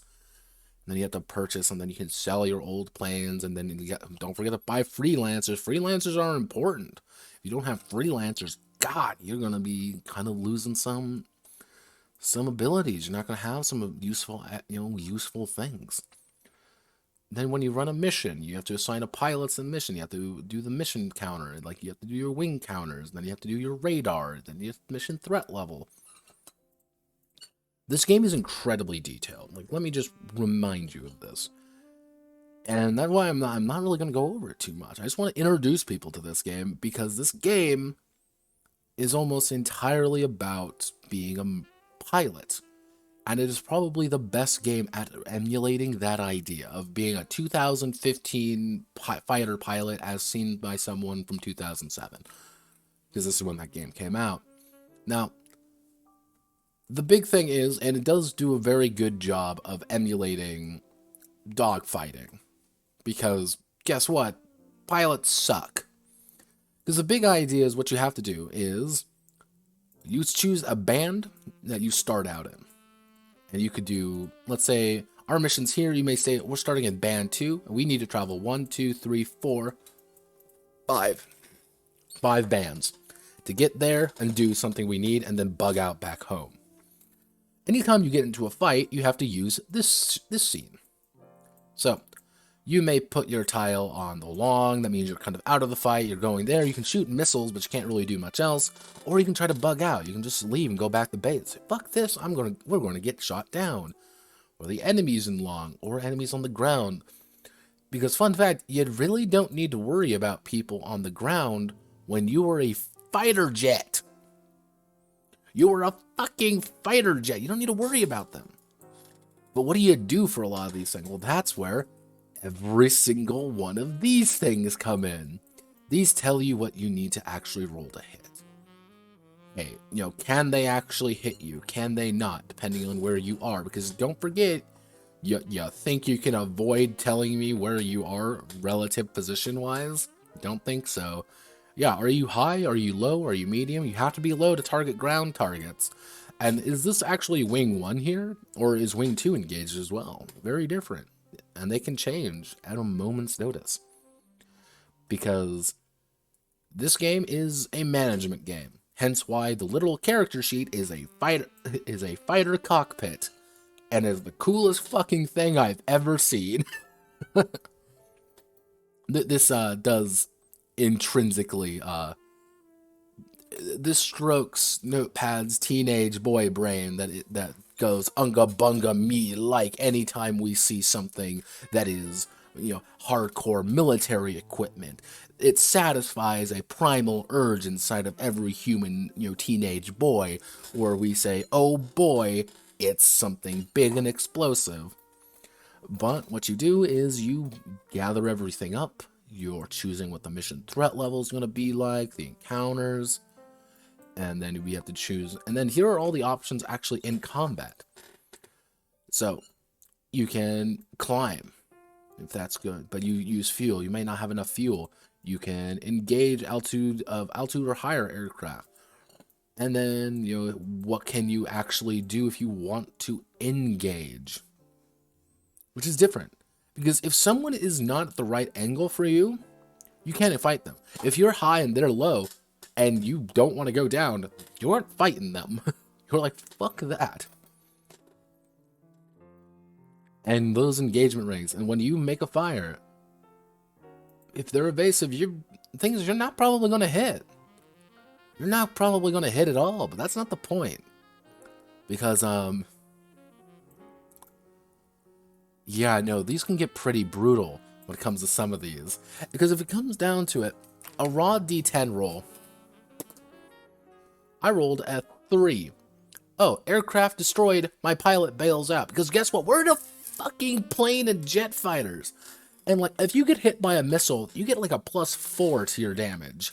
So, like, you get actually, it was a -4 to your damage. So it's like, oh, cool, I rolled a 1. I'm, like, omega dead. Like, like, these could get, like, really bad. And it's like, do you have relevant radar? What kind of missiles do you have? Do you have, do you expend chaff or flares? Do you even know which way you're going against? And that, I think, is what this game is. And as you can kind of see, like, here are all the equipment that you're getting. Because what you're supposed to do with this game, at its core, what you're supposed to do, you print out all these, you cut them out, and you have them on your sheet. You pretty much have them on your little thing. Like, honestly, if it was me, what I would do is I would go to this, like, a print store, and I would get these with, I would token find them. Because I think that would be super cool. Is you would pretty much put them on cardstock. Not cardstock, you would put them on, I can see it, it's a plastic backing. I'm having a stroke right now. I don't remember what it was called, but pretty much you can put it on a foam core. That's it. You foam core it, and then you cut them out with like an X-Acto knife, and then you choose what you have. Hey, I have a Malta Super 530D. Okay, I've got 2 of those. I got 2 of these. I'm like, okay, I'm doing pretty good. Like, what do I like? Okay, I'm gonna spend this. I'm gonna spend this. I'm gonna do this. I'm gonna do this. And that's what this is what you need to roll, really. If you roll, you hit. If you don't, you miss. But you also are going to have, normally, now, mind you, almost every pilot's going to start with a -2 and everything, and that's on purpose.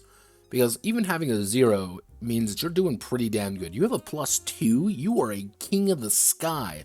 King's blasts in your ear as you are fighting. And that's kind of what the game is about. All of these little things, all the fact that you can go over so many different kinds of aircraft, and every single one of them does something slightly different. And like, you think that they're not gonna go over, in detail every single kind of weapon that you could possibly get? No, you're gonna go there and you can buy all of it. Hey, do you want to buy some F5 Tiger 2s? They're on the cheap. We can get them for 25 bucks a pop. Don't worry. Want to buy some F4 Phantoms? Go for F100 111s. Aw, brother, I got F111 Aardvarks for you, baby. Here you go. You want some long range one? Don't worry about it. Here's some big fucking bombs you can throw on it. Oh, hey. Well, shiver me timbers there. You want some MiG-23s? Hey, man, I got these on the cheap. Big 17 Frescos. Don't think you don't have that. Oh, you want to be a real American hero? Well, if you pass a few dollars, you can get a Harrier 2 from Britain. If you want to be really cool, you can get a Mirage 2000 from France. 70 bucks, very expensive, very good. Like, the absolutely, like, most expensive craft in the entire game is the F-22 Raptor, F-35 Lightning. Those are the most expensive crafts you can actually get in the game. And that's, like, one thing I want to, like, emphasize. Like, the people that this game is for, and the people who are going to want to play this game, and who I'm going to recommend this game for, is the kind of person who, when you say, do you want to track your missiles, you want to go over your exact missiles in your F-22, can I play a Blackbird? Let me see, actually. That might be a little bit... No. You cannot. This is fighter pilot. These are fighter jets. And this is also 2007. Which, I know there was one guy who was like, man, can I play this, like, really, like, recent craft? I'm like, no, because this was 2007. Like, they didn't know. And I think that's kind of, like, one sad thing about this game, is that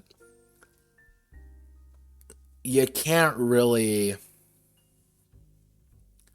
I think, how do I want to word this? You can't really justify it much anymore.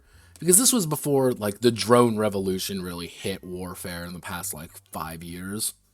I'd say about the last, not last five, 6, no, I'd say about last decade, about 2011 onward, is we have the, kind of the, the drone revolution, where it's like, well, we can bring fighter pilots, but fighter pilots don't do fun things anymore. You're not dogfighting anymore.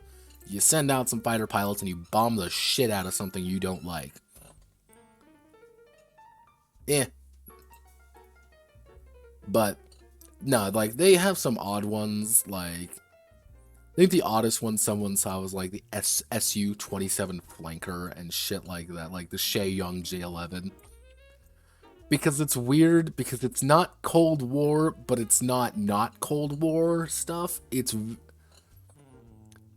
What I'm saying is, the guy who wrote this had a book open, and he was looking through it of all the old fighter jets, and he's like, you know what's really cool? Everything that I like. And so he added those in. He didn't like Blackbird, so he didn't put Blackbirds in.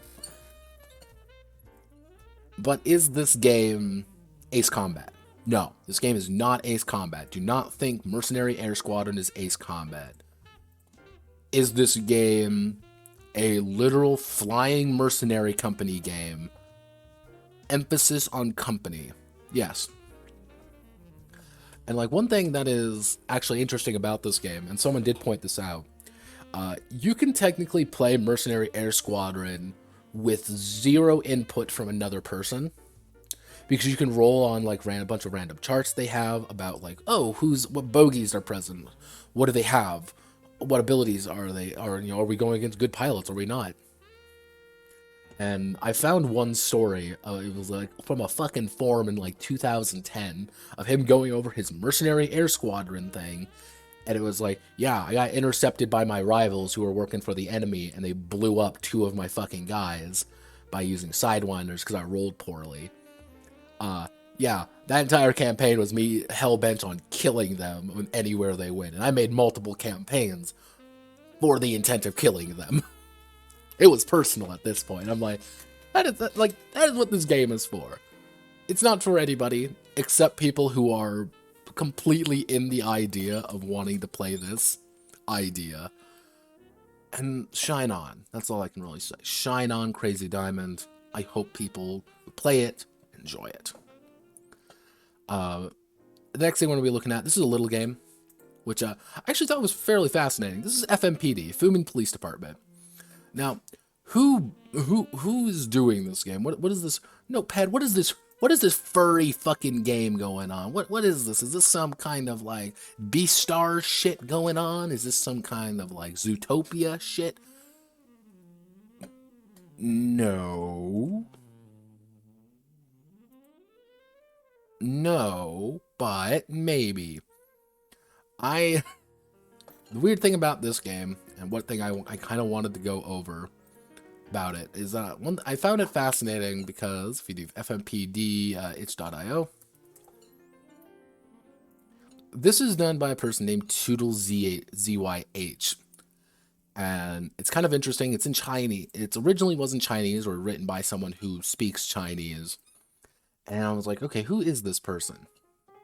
Couldn't really find much. The only other game that they've written 2 other games called Worst Partners, which is about figure skating. You'll try to show off, and it's exactly what you think it is. And there's also Forgotten Us, 1-page survival role-playing game learning to live in no longer recognizable landscape. I'm like, okay, pretty standard stuff. Let's look at their website. That's what I said to my partner last night. You know, my partner in crime. And we looked at their website. This is by a woman named Ji Yu Huang. And they do a lot of stuff. They are an artist.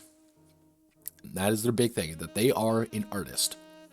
And they do most everything by themselves. And I like them quite a bit. They're kind of an illustrator. They do all the artwork themselves. You kind of see this is all their painting stuff that I thought was actually pretty good, pretty decent. They do they do a lot of animation stuff. And this is all them. Like, their big thing is that if we go to them, I believe they're going to NYU. ITP Canada NYU. Game design, interactive media arts, experience design. My psychology background gives me a focus on people's mental needs. They've done a lot. And all of this stuff are things that they've done. Their gamification stuff, their platformers. I find these fascinating in more than a few ways. Because they're just slightly janky enough for me to be like, this is something weird. And I like weird. So this is who they are. So if you want to find it, it's on itch.io. It's completely free. But this game is about humans, or furry humans. And it's not what you think it is. It is quite literally a game about being animal hybrid people as cops, and you do cop things. This is going to be a very long, this is kind of like an interim one before we go into Karanduun and I lose my fucking mind. But the big thing is, it's a cop drama in all the ways you think it is. You select your animal species, you decide your percentage of animal DNA, animal features, skills, and write down HP and danger, give Fuman police officer a code name. Notepad, what kind of animals can I be in my furry cop drama? Very limited. Well, you can be birds, by these graphic renditions of birds. You can be amphibians and reptiles, otherwise known as a crocodile or a lizard, because there aren't really anything for frogs. You can be a dolphin man, or a jellyfish person if you want. Or land mammals, which can be roughly described as cat, wolf, moose, or cheetah. Those are our examples. This game's weird, but I like it. Here's the thing: this is obviously coming from somebody who does not know game design, or if they do know game design, they're not like, this is definitely not their English is not their first language, obviously, but they know it enough how to do things, and like maybe they aren't like fully versed in TRPG design, how layout is. But I like this game because it's weird. Pretty much, you determine what how much beast points you have, and then you get to choose things that are lost. Now, the big idea is, let's say you have four beasts, you get to choose 4 things from here. You're 40% of a beast, and you get to choose 4 of these. Now, majority of them, what occurs is that you choose one, you get a bonus for your animal attributes, which are always 0, so you can't do them, and you get a -1 to one of your human attributes. That's it. Really, that's it. I like that.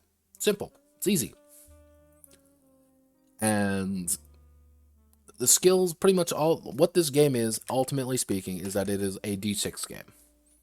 You roll a D6, and you roll a number of D6s equal to your skill.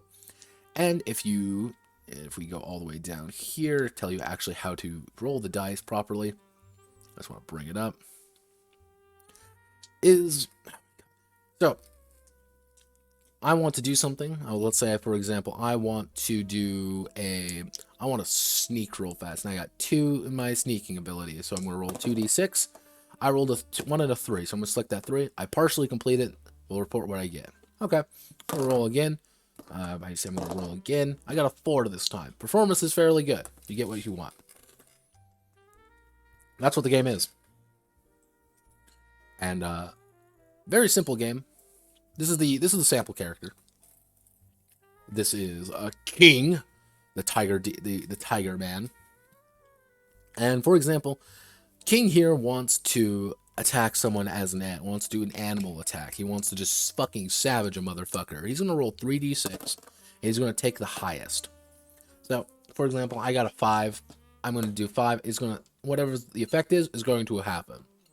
Now, sometimes in combat, you can be a little bit special when you roll something like a 6. At that point, you double whatever the skill is. What do you mean, the skills? Well, skills, if we go up here, have very defined abilities. So, all human skills start at 2. All animal skills start at 0. And this does mean, as an animal, as a human, like a pretty human character, you can't sneak very well. Or you can technically have the furry skill, because that's an option in this game, is to be a furry. This is what combat skills are. If you succeed, you reduce an enemy's HP by 1, or you use medicine, you increase an allies by 1. That's it. Like, the game is real simple, but I kind of like it in a way. Like, it's a little bit simple, yeah, and this is something that you need a little bit more work behind the scenes to make it really sing. But I like the idea of, like, once you're at 1 HP, you're critically injured, and you need to, like, get medical assistance, because at 0 you die, unless you don't. Unless you have the revival skill, in which case you don't die. But you also can gain danger by unleashing your Call of the Beast, which is you injecting yourself with a shot that makes you go beast mode. And when you go beast mode, you get to succeed at a bunch of abilities. But every time you fail using it, your danger goes up. What happens when your danger goes up? Well, you get a penalty to all of your rolls. So, for example, your danger is 15, the absolute highest what you're going to get. You can only really get a 3 now. Well, luckily for me, I rolled a 6, but I only got a 3 technically on it. So you don't want to build your danger up, because people are going to get scared of you. But once you take the shot, you use the Call of the Wild, you have to roll under whatever your beast attribute. Pretty much the most you are means the more likely you are to succeed at it. But if you do succeed, 6 to all of your animal skill checks or animal attacks, and immune to all damage for 3 rounds. You're pretty much going beast mode. 6 on it. Like, you are critically succeeding at everything for 3 rounds. If you fail, things go wrong, and you start shooting your teammates, because you are fucking insane. That's it. This game is really simple, really little, really pleasant. Do I like this game? Yes, I like it kind of as a... I think the correct term would be quaint. I like this game because it is a quaint game. It is something that is kind of obviously made with a little bit of passion behind it. Someone definitely had an idea and they wanted you to use it. And they did. They use their idea to 125%, and I can respect them for that. But now we get to go to a game that also went 120% in the wrong direction. This is Karanduun, Make God Bleed. And wow, you may be saying, Notepad, is this Kill 6 Billion Demons? No, it's not Kill 6 Billion Demons. Fuck you for thinking that it is.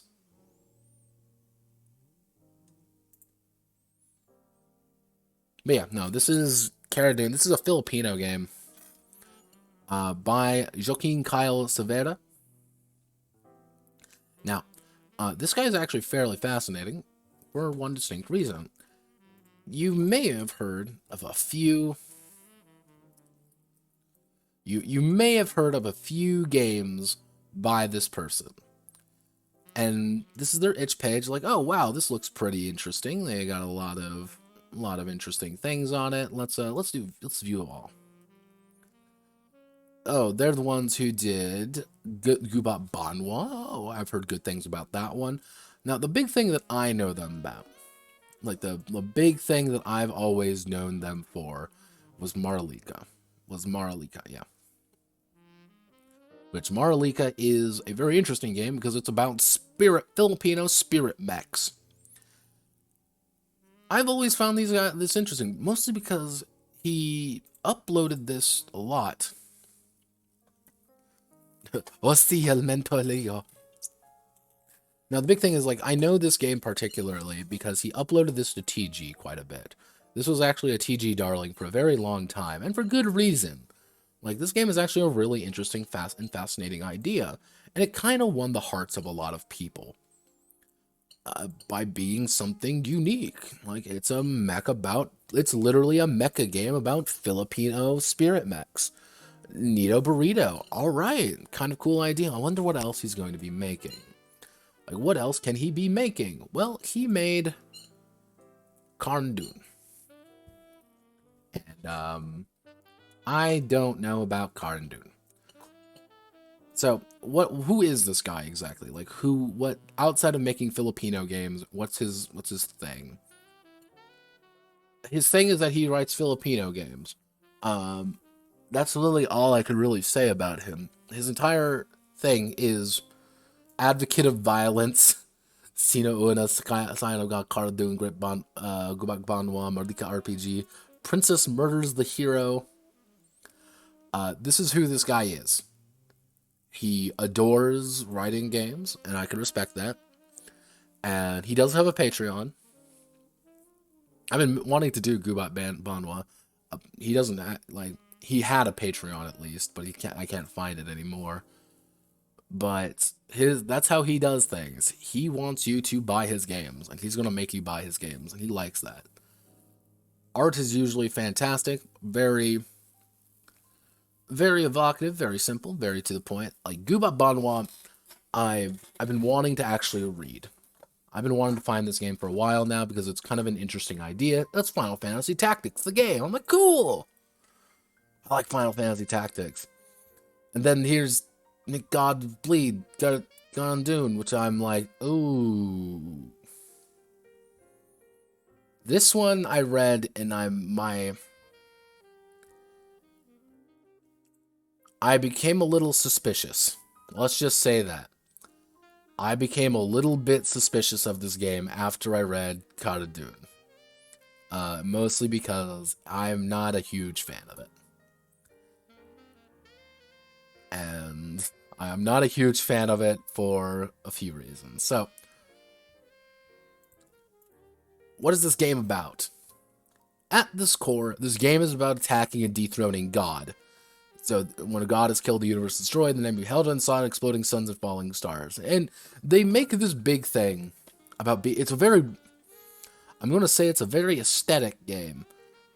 For all the wrong reasons. So, this is Batala. Batala is effectively Uber God, and everybody likes Uber God. And he got murdered by, let me bring up the exact definitions of who murdered God. Of who murdered Uber God. We have the entire United States circa 1860 1864,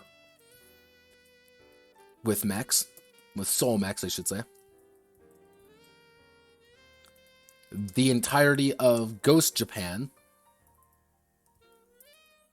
Edo period.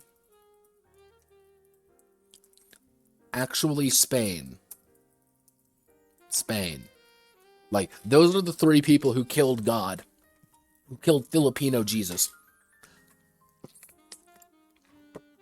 Is this game literally going to be an entire game about Filipino seething? Yes. This game is literally Filipino seething about getting colonized. And it is not that good. So, the entire core concept of the game is that you are shitty heroes, or not really shitty heroes, but heroes. But every single thing is said in a way that makes things a little bit more complicated. So, players are to play the hero. One player will take up the role of the Alamat Chanter, which is the Legend Chanter, or AC. And God, this game is going to get weirder before anything. So, effectively, it's going to be it's a D6 system at its core. That is what this game is. It is a D6 system. It is fairly simple of how it does it. Because it doesn't use moves, but it totally uses moves from Powered by the Apocalypse. When you need to make a check, you add up a bunch of D6s, and you'll roll. If you roll a 4, you always 4, 5, or 6. 4 up, you score a hit. If you don't, you fail. That's it. If you roll it equal to the number to what you need to hit, you get a partial success. It's a success with complication. If you hit more, full success. If you fail, you fucking fail. That's it. That is the game. And I hope you enjoy that, because it's not very complicated. You're going to look at this game and you're going to say, wow, everybody, this is really simple. And it's like, yeah, TN of 3. Get 3 successes. Get 2 successes. Or get 1 success.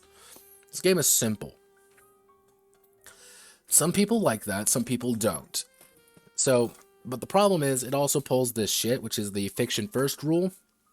And I will say I don't hate fiction first stuff.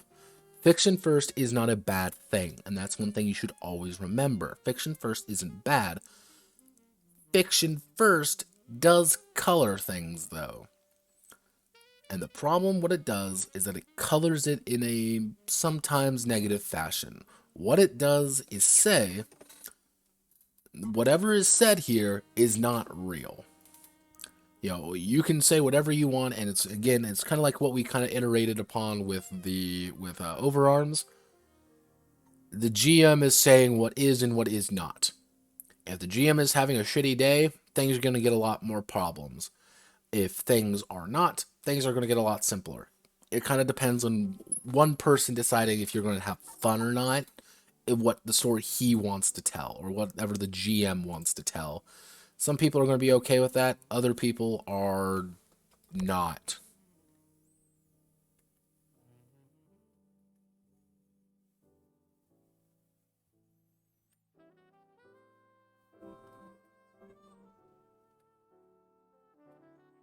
Sorry, I'm fucking with my sound a little bit. I'm trying not to deafen myself with the... So, overall... Now, what I mean by acts aren't moves, but are moves, as parts of the system to tell you what you need to roll and interact with the system. Acts are moves. You roll a certain amount, you either get a partial, you fail, partial success, or full success. That is what you get. And this is what you do. Also, this, you may be thinking, wow, that's kind of neat. Look, you're like a crazy fantasy. No, you're not that. You're a guy named Phil who runs you for your fucking foams every week.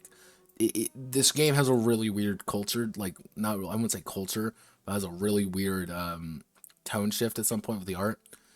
Now, this game is also the absolute worst when it comes to capital word syndrome. Now, what is capital word syndrome? Capital word syndrome can roughly be described as throwing a bunch of proper nouns at things and throwing a bunch of phrases and terms at you without explaining them usually.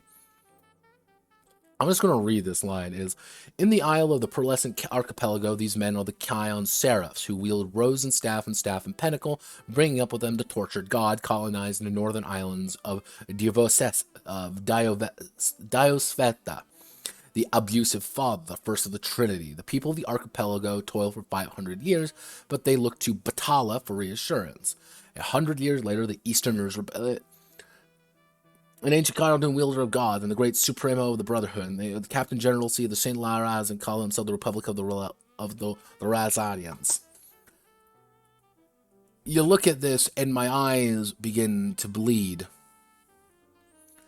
And I look at it, and it's like, oh Lord. And it's this the entire game, because this game, I believe, was written with Tagalog in mind, pretty much the Filipino language in mind. That makes some of these things probably really interesting, but I don't give a fuck about any of this. Because it doesn't mean anything, really, but it also does mean a lot. It's like, oh, wow, look. Tortured under the second of the Trinity, Yezu, the idiot's son. Steel Flower War. This is when they killed Batala. Oh, no. It's like, okay, but here's Gahum. Spiritual power, living brings breath, can change the lie, which is capitalized, mind you. If there's a term where you can use another word for, they are doing it in all the wrong ways. Because it's like, oh, Gahum is the currency of gods, but it's also not the currency, because currency doesn't fucking work that way, by the way. Don't do that. And, like, you have to spend or commit your money. But also, here's your Uzbong. Your Uzbong is your power and will demand to be shown, but it's also the reflection of your form. Uzbong is the Gahum of the Karanduun, burning within them, marking them and warming their skin. I love you to death, brother, but please, for fuck's sake. And these are your 3 stats. These are your natures. Effectively, your 3 core attributes of violent, rebellious, and reticent. Kill people, fuck society, and be ANCAP as fuck. Literally, those are your 3 things of what it means to be a Filipino, I guess. Then you have your skills. There are only 1, 2, 3, 4, 5, 6, 7. There are 7 skills. There are 7 skills and 3 attributes. This is what the core game is right here. That's it. And you may look at it being like, Notepad, there's got to be more. There isn't. We got 176 fucking pages left of this shit, and you're going to like it. But there's a lot going on when it comes to this, and wounds take away from your what is it? Because it's not called health. They call it, your Ginhua. Yeah, your Ginawa is taken away from your wounds, but your wounds also aren't quite your Ginawa. And armor actually doesn't work as armor. Armor can be, you spend your armor points to reduce the number of wounds you suffer. But then they use kind of like a range band system for things. Like, this game is very confusing at points. This is your health effectively. You begin with 3 Ginawa. And 3 Ginawa, limit of 3. The Ginawa is measured to your vital force and bodily strength. It's your health. All damage and wounds subtract from your Ginawa. If you ever reduce to 0 Ginawa, you must defy Tadana, which is Tagalog for fate. You have to defy fate, or fall incapacitated. You can only raise your Ginawa limit up to 10, but you first must find Ginawa containers out in the world. You have to find health pots to make sure that you have more health, which is reduced by wounds. But wounds are only applicable to living beings that can think or are of flesh. It's not damage. Damage is applied solely, mind you, to inanimate objects. You damage inanimate objects, you wound living things. And it's like, you could have, okay, yes, however, why? Like, that seems like a really weird, a very odd way of saying things. So, mind you, then they go over, like, below is a list of what damage looks like outside of the player's actions. But damages and wounds, mind you, very different.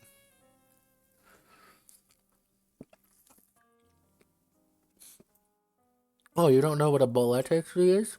I don't know either. They didn't tell me what a bolete tree is. The way we change the universe. Now, these are the moves. I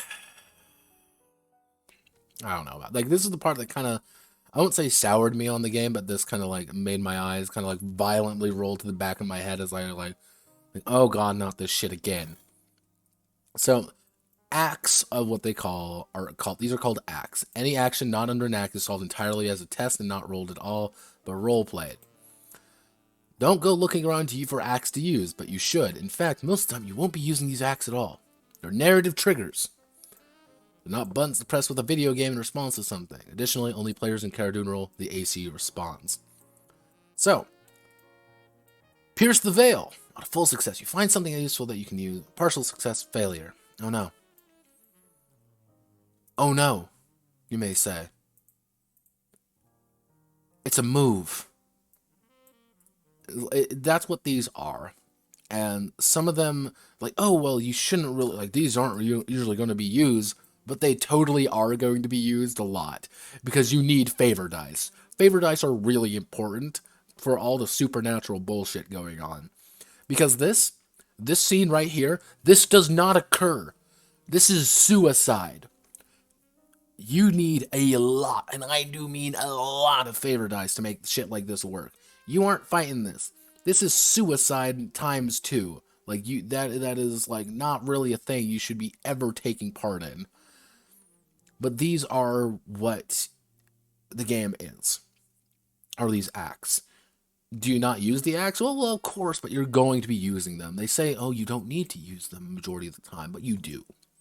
Because these are actual mechanics that give you bonuses and give you explicit notes for you to use. When you use favor dice and favor pool, when you add favor dice from the favor pool to your dice pool for an action, it's supernatural. And what you have to do is you have to name them. Well, the big thing, whenever you do something cool, describe an action. Yeah, it uses really cool bullshit, but not really that. It's kind of like Exalted in that regard, of using, you know, stunt dice and things like that, but doesn't really use it all that well. Now, AC gains 1 ruin dice if you fail a roll. Ruin dice are pretty much like opposite. Now, you may be wondering, Notepad, does this mean anything? If my attack summon lightning, you turn into a being of flame, you grow a horn, take upon yourself kind of devil form, parts of you enlarge. Does that mean anything? Abso-fucking-lutely not. It means nothing mechanically. There's nothing, no number, no association to say that it actually means anything. It is narrative. And that narrative is going to be dictated by you. Which is you. And then when you're in the midst of violence, you may throw 2 Gotham to recover 1 Ginwall. When you take in the midst of violence, you spend 2 Gotham to... You have to spend your... Gotham is your money. It's literally spiritual power. Now, I understand what they're going for here. What they're going for is the idea that you have a resource that you need to constantly manage. So, for example, I'm going to bring out my dice here just because it's easy for me to represent. So, let's say I have 6 Ghana. This, I have to think about it like, well, this is also my money as well as my ability to do cool supernatural things. Well, I want to spend it to make sure I don't die, but I also want to spend it on something later if I want to purchase something. However, the purchasing things don't mean anything, and that you shouldn't give a fuck about it. Like, oh, here's transcending limits. Bring it up to a success.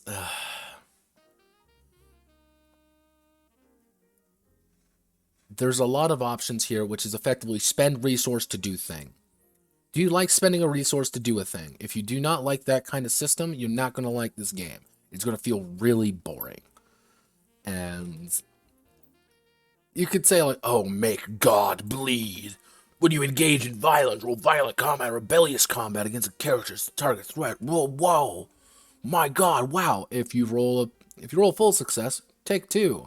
If you roll a failure, get none. Partial set, choose 1. Inflict weapons wounds. Avoid retaliation. Give attack one of the following tags. Make God bleed. Do a little bit of damage. Ah! Don't do this. You know, it's like when you move dexterously in combat. Do this. It's like, oh, I'm doing my fluttering paro. Move 1 range tag. Can I just call it move? Oh, wow.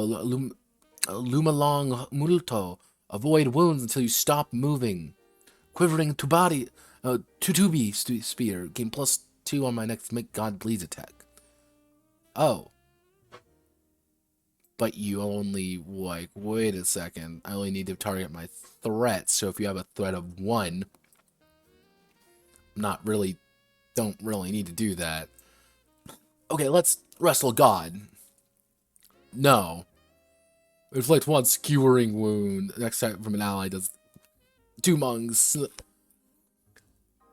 I remember someone mentioned when it comes to like anime subs that we naturally rank anime subs and such like that as a little bit higher than dubs because we naturally, I wouldn't say dislike, but we naturally don't understand the language as well. Therefore, we find it a little bit easier to understand, where it might not be good, but we can't really tell. This is the same shit, but it's the idea of we have no idea what the fuck he's saying, so it sounds a lot more impressive than what it is. At its core, Dumag Snugagab is you restrain the target. Dumag Hamakin is you cripple the target. Those are distinct effects that you can occur. It could just say restrain, cripple, stun, inflict 1 wound. Inflict wound or attack from an ally gets a bonus. They could say that, but that takes away the magic of it and stops being important. You have to put it like you don't need fluttering poro. No, you just say move. Also, this is one of the weird parts about the art is he does like his anime art. I posted this one around mostly because it's my Oni GF beating the shit out of me. Don't worry, I'm into it. Yeah, I don't know why this is here. There's no reason for it to be. But yeah, this is just a guy getting the shit rocked out of him by some like thick Oni girl. I'm like, all right, I'm down. But like a lot of these, this is what I mean. Like you need these. He says like, well, you don't really need. You do, because you get things like this. Tactics. Gain tactic. What can you spend tactic on? Subtract 1 wound. Let heaven fall. Add 1 attack from the following. Open the gates. You fucking need these, especially buffer. Because if you get buffer, that means you're not going to die. Because you only get 3 health, and if some attack does 7 damage, you need to reduce that by 4 or you fucking die. Hold the sky gate. We gotta make sure that you don't die. Like, spend a gate to do these. Aimed attack you're defending. Reduce wounds inflict upon what you're defending. Yeah, Capit Besieg. Give an ally you're aiding defending +3. These are very simple. Am I entirely on it? No. Active interaction. These are moves. These are all the moves you can physically do. You can say, well, it's not that well. No, then why do you put these in here? If they're not important, why put them in? If we shouldn't go seeking out why are they in? You don't need these in. But you put them in there because they are important. The game lies to you in that regard. These are very important. But they can't tell you they're important. Because if they tell you they're important, that means that's all you're going to see. But if the fact that they aren't important... See, the thing is, if you don't have it, you're going to realize the system is quite literally...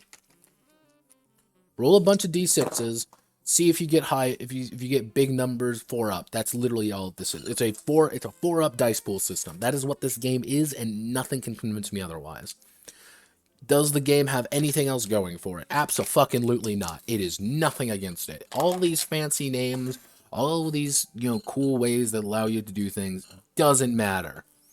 Also, it is hilarious that technically you can lose something important, a limb or a memory, but neither means anything. Ta-da! Have fun. Fuck you. Like, oh, here's this. This is how you level up, technically, is that you have to seek hours, seek power, and that's how you level up. But you need to find a good spot to better yourself, and, like, you need to find this, and it's like, oh, God help us all. But these aren't all, this isn't an act. This isn't a move or anything.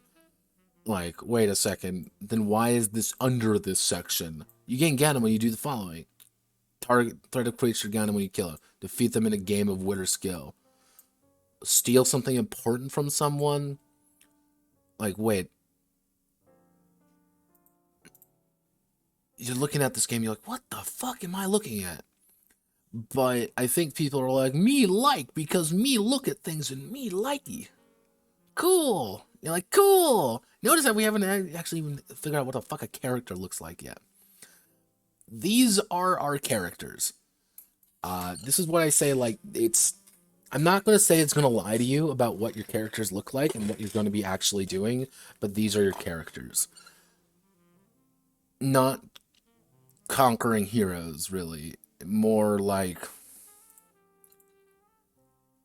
pseudo, like, it's kind of even hard to put like a time frame in that, because like you're gonna find later on some of these fuckers got Nikes. Now the big thing is this, and one thing I will give it is that it does actually, it looks the part and it does make you there, but it's also like, wow, look everybody, it's literally just a picture of the Philippines. Yeah, let's make a concept. Like, oh wow, tests may involve their concept. Roll a d20 for your concept of Vine Corpse. The thing is, if you roll it, it gives you literally everything you need. If you want to make a pretty much, there's 20 sample characters for you to pick from. Pick them if you don't know. Cool. And this is what I mean by, like, there's kind of a weird clash when it comes to the actual, like, look of things. Like, this is some flame-headed kid, but he also has fucking Nikes. And it looks like he's going to run me for my phones. Like, I don't want to get my... I don't know what's going on in the Philippines, but I don't think that's, like, Filipino myth. Some kid trying to steal my fucking shoes. Like, last time I checked, like, Filipino myth didn't have that in there. But, you're going to learn really quickly. This game isn't about Filipino myth. This game is about the Philippines seething about being colonized. That is what it is. Also, they keep fucking up and not doing what they should with Batala. After choosing a concept, choose a Tunkalun. It's a class. Choose a class. Advanced verse outside your Tunkalun. You must know 2 basic verses from the Tunkalun. Roll d6 below. Like, oh wow, look at this. Like, these are pretty much like things that they can teach you that is expressed the heroic rolls pattern after the first 7 Karanduun who saw Batala and survived. Their teachings to spirit they may not be forgotten. Worthless heroes may look for the unbelogged and that can teach the ways of the Tumkalun and learn and master verses.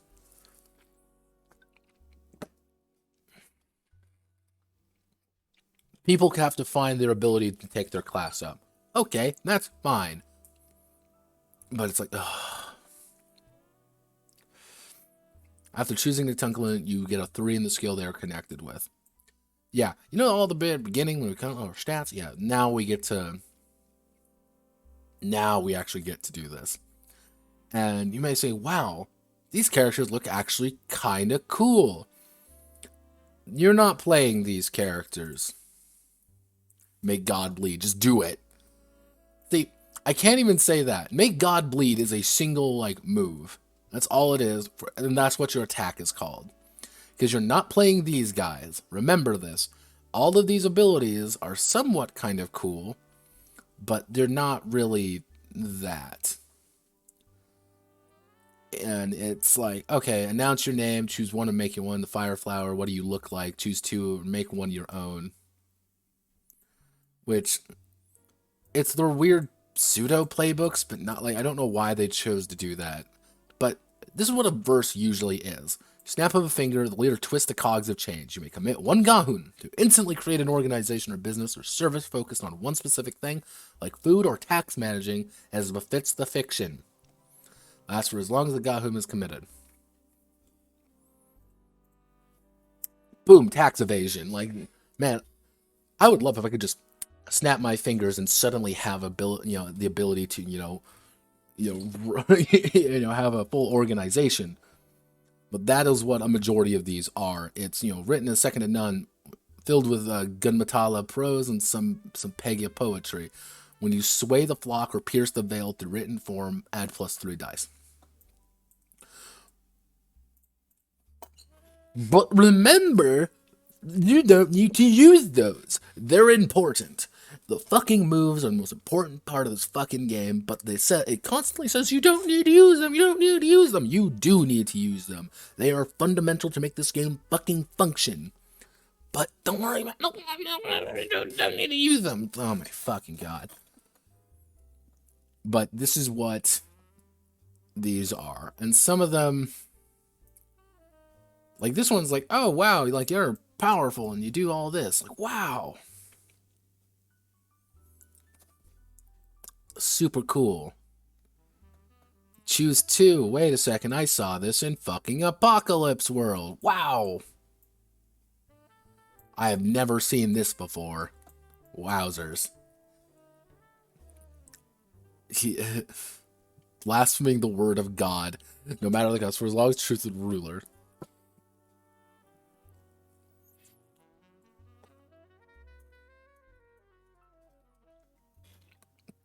Render unto, yeah, it's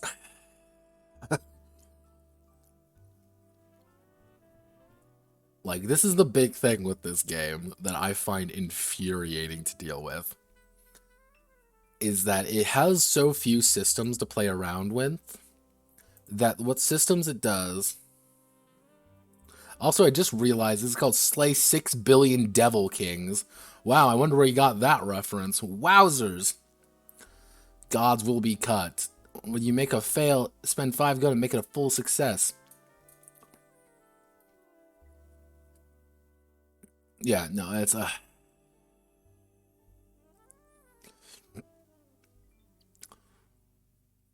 the class they give you free moves. That is what they get. They give you moves. But don't worry, it's not moves. It's not. Trust me, bro. I don't know what you're talking about, but they aren't moves. Why are you looking at me like that? Apocalypse World had no influence here. Ugh. But yeah, this is effectively, everything has tags. I use tags, however. Most important aspects of hero crafting equipment can be done using the Tungana verse Pagapakandi. Pog Pop Andy. Poggers.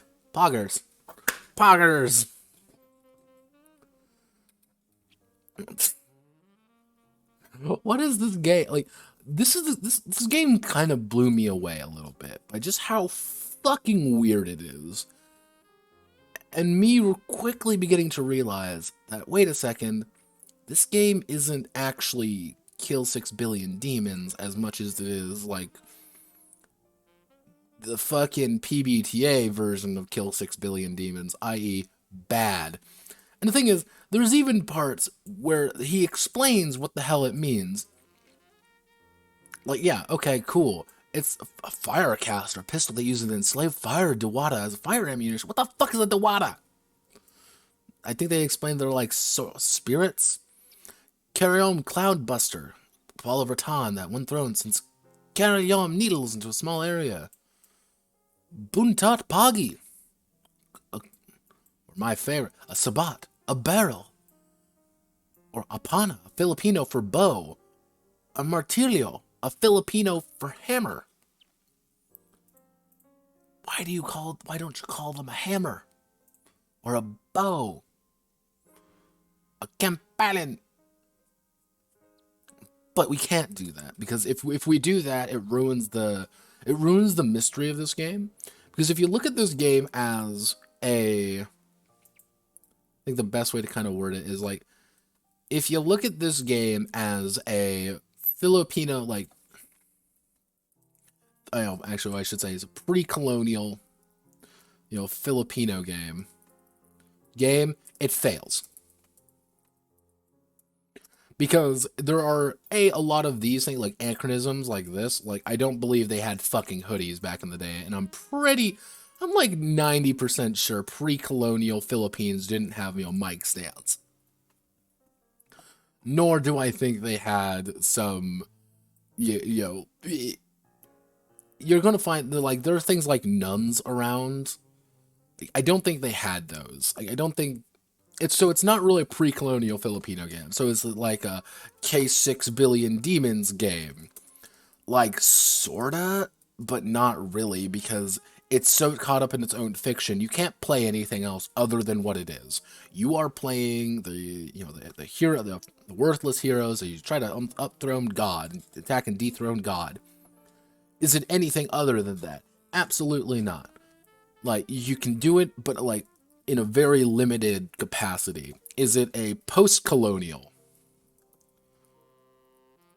Filipino game? Well, no, not really, because it's its own fucking setting that makes zero sense if you think about it. Dewada is a fairy. I'm trying. This game, when I was reading through it, I was getting tired, because it's that the entire way through. It's in Pinyin. Like, it's in damn near full-on Tagalog of just, like, how difficult it is to read at some points. And it's like, you look at it, and it's like, oh, Lord. But the problem is, like, it's Tagalog. But not... If they went down the route of making it kind of like a fantasy game, cool, that's fine. You can make a cool fantasy game on this idea, but it's really not, because like the Gunmetal Republic is literally just Civil War America, and it's like, what is this game for? And I'm like, cool, Snake Lady, she's cool, I guess. Like, I don't know why she's cool. I mean, can I play the Snake Lady? No, you can't play the Snake Lady. And if you can, fuck you, it doesn't mean anything. Like, oh, here's the secrets, 2 arts, banned Word of God of Word of God the 3. Do not be afraid to showcase it through your art. Like, oh wow, cool. What does this do? Oh, I need to build resources, to spend resources to get things. Tamba, the White Secret, Pog Cuckoo Lam, the Black Secret.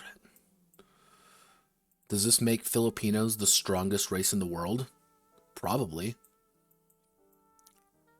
It's like it's hard to go through. Like, the thing is, like, this game is hard to go through at some points, because you're reading through it and you're like, the fuck are you saying? And some people there's gonna be someone who's like, man, I think this is the coolest fucking thing ever. And I have to ask them, why do you think this game is cool? Do you like the artwork in it? Like, what do you like do you like just the playing of it? Because I'm like, what are you using this for? Like, I'm using it to kill the man. There's like a dozen games that do that better, brother. Like, this is literally I wouldn't say a mediocre PBTA game, because that's like saying it's mediocre toast. Like, but like, brother, please. Yeah, this is what I mean by, like, yeah, here's some Adidas track pants and with some flip-flops, and don't worry, here's a sword, and it's some Filipino rapper. This game is not a fantasy game. This game is the Philippines, but seething. Such as, hail, the seraph sword ripping the carapace off the demon, if you check Espanada ni San Miguel, the sword of San Miguel. Thus the death of God must be avenged. San Miguel is dead, but his soul lives on every bladed weapon in the multiverse. We're doing multiversal now. Fuck the holy. When you make God bleed against beings with a threat lower than your Ganem, or against a Satan or Azwang, you gain plus 2d. I'll give you a hint what those will be. Bandits. They are bandits. There's what you are fighting. You are fighting bandits. The thundering blade of spear casts down false gods. Oh no! No! Against that being, you gain the following 10. Wow! Wowzers! I would have never think. It's like, oh. You look at a lot of these, and it's like, oh, God. Like, that's cool, I guess. That's fine. This is cool. Here, you want to be a bullet nun? Cool. This is how you become a bullet witch nun. Yeah, remember those characters from Kill 6 Billion Demons? I remember them. I thought they were pretty cool, but you want to be a bullet witch nun? Go for it. Can't stop you in this game. Doesn't mean literally fucking anything. Absolutely not. Like, oh, don't worry, I'm just going to bring out my fucking Glock 17 real fast. Yeah. What I'm trying to get across here is that there's a lot of options, and a lot of those options are pretty cool. The problem is, it has to use a very simple system, and it's like, you don't need to use that system, but you do need to use it. And if it kind of committed to like what it was about, I'd be a little bit more into it, but it's not really anything. I really don't know what the fuck this game is. Like, this event right here does not occur till much later on. Unless you kind of, like, play it a little bit different. But at that point, it's like, oh. Oh.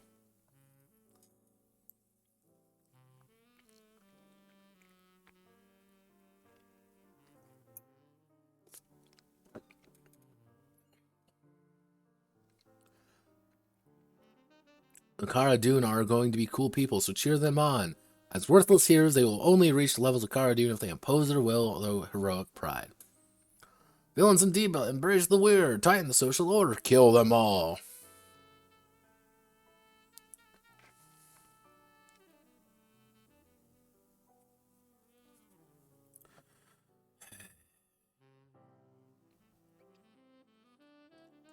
Their moves. Like, I would like to believe that this game is anything other than a fucking move, but it's not. Like, also, Ruin Dice. Spend this ruinous response. Remember, the responses must be in line with fiction and narrative. Anyway, roll Ruin Dice you have, all hits.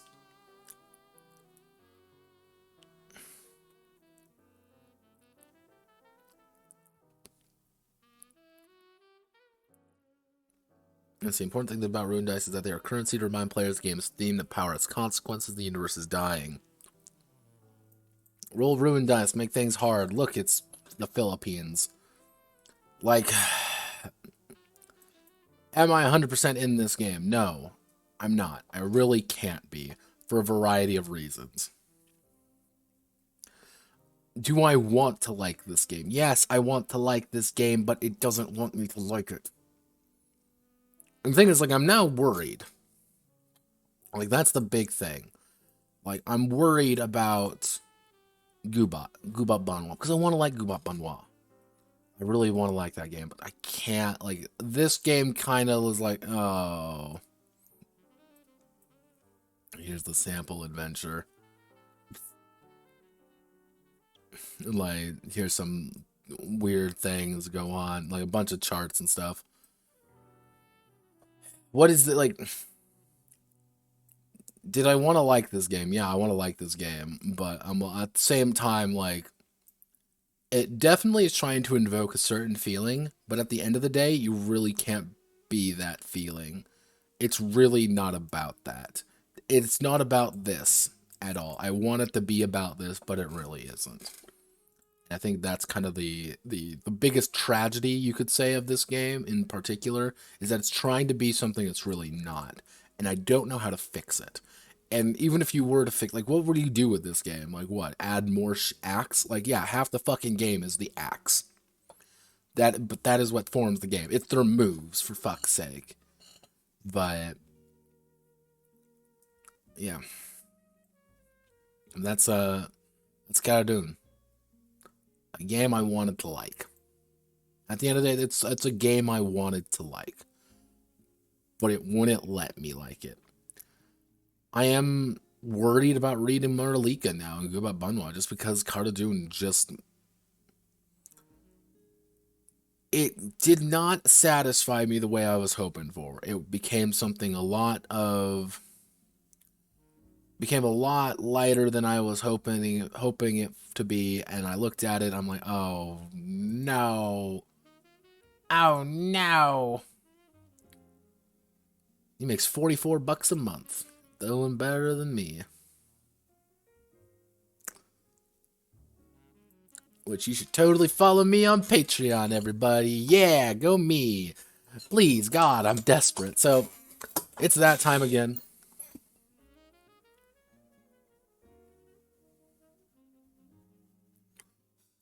Here we go again. Let's do it. So, Kickstarter, we're back. Hello, Kickstarter, my old friend, my arch nemesis, my disaster of passion, the future of things that we do not wish to see and that we cannot escape, for simply we are in nothing but a nightmare. Oh, I looked like Gecko Punks got funded. So, what is the newest things currently on there? I actually haven't looked through this, so I'm going in blind a little bit. I know of some of the games later on. Oh, God. All right. So, we've got fuck all so far. Oh, God. But, oh, Jesus.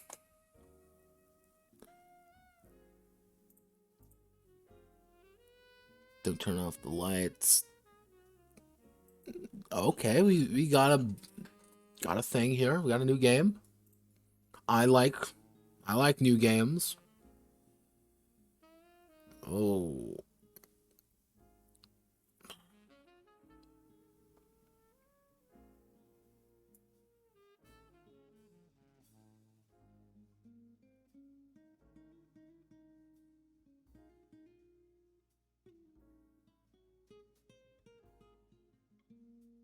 Wow.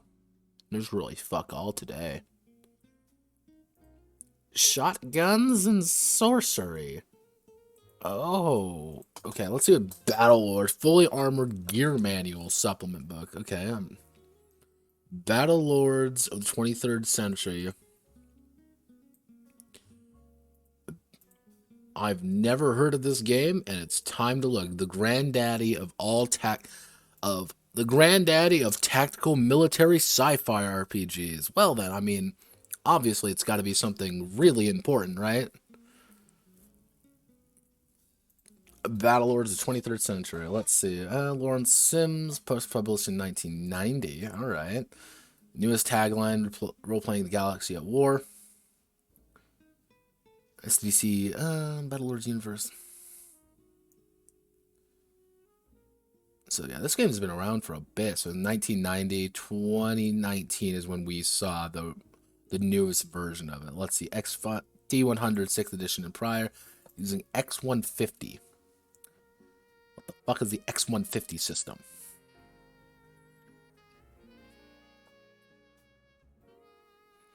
Does not feature, as of 2007, the system does not include rules for space combat. Oh. It's a D100 system originally, but I don't know what the hell it is now. Okay. Alright. Looks like 7th edition isn't really beloved, or at least doesn't want to talk about it that much. So, I mean, I guess it looks cool. I'm in. Looks kind of interesting. More options, more shooting things in the face when giant mechs. All right. Shotguns and sorcery. Oh. Oh. Oh. Oh. It's fantasy guns in 5e. It never fucking works, but you're gonna make it work, cause fuck you. set in the own earliest 20th century. Oh, interdimensional gates. A GM-defined threat that can be a far-flung alien or not marriage dimension of certain eldritch gods or harbinger of alien host of demons. Oh. Classless system. Maximizing player expression.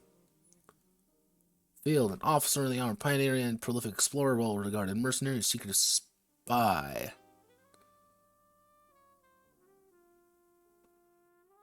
The game system. Okay, what is the game system? So, DONC's developed and extensively playtested over 5 years. Isn't a rules light that set its own tailor-fit and honed razor's edge in order to represent in-game situations.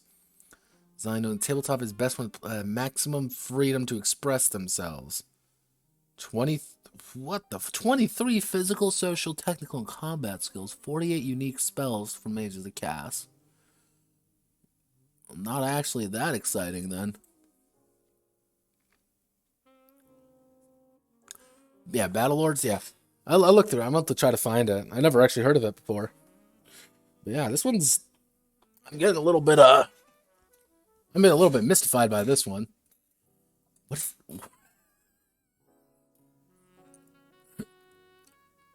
Hippity hoppity, I'm gonna beat you to fucking death. So, let's see. Hybrid dice system. Oh.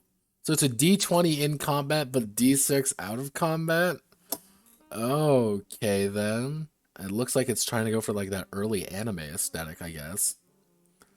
So, Luna.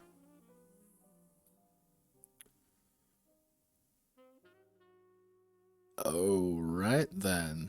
Rule of art is the existence of magic. Fifth fundamental force of nature. Okay, then.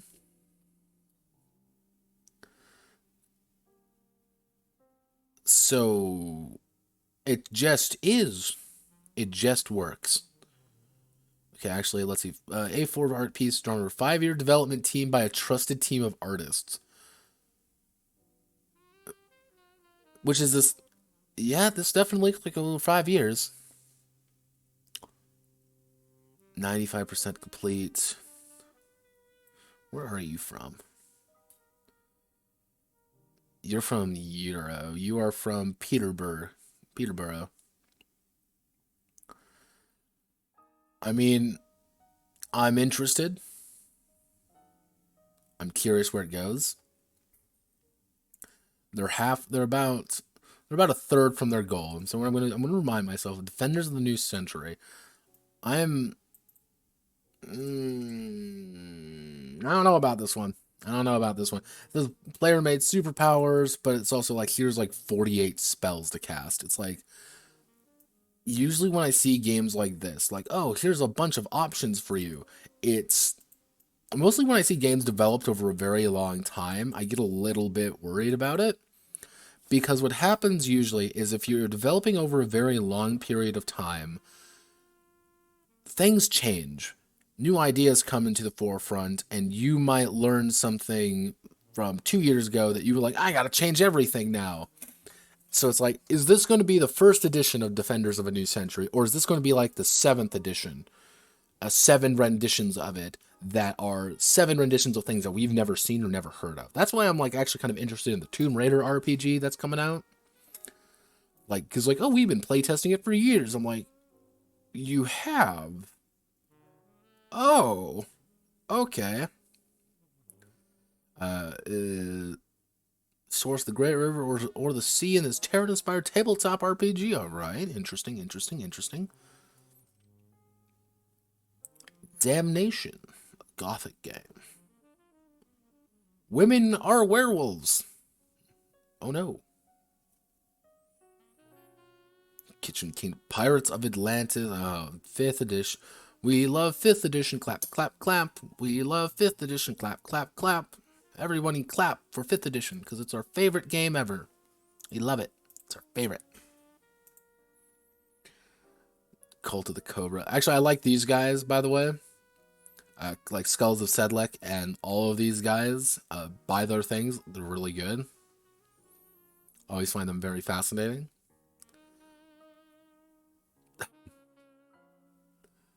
Oh, wow. Let's see. Raiders of Rylai. Nothing really actually out there too much. We got some pretty standard stuff, nothing too exciting. Which is kind of a shame, honestly. Like when you don't really see, when you aren't really seeing that much cool stuff come out, you're like, oh, quiet. It's a quiet day, or is it just because no one's got made anything interesting?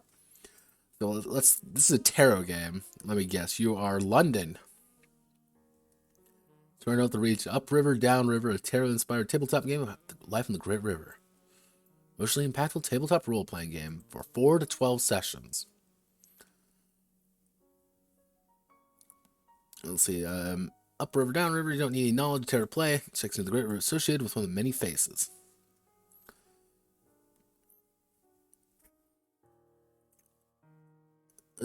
Captain of Paramount, if not always right. Honest and lethal. So,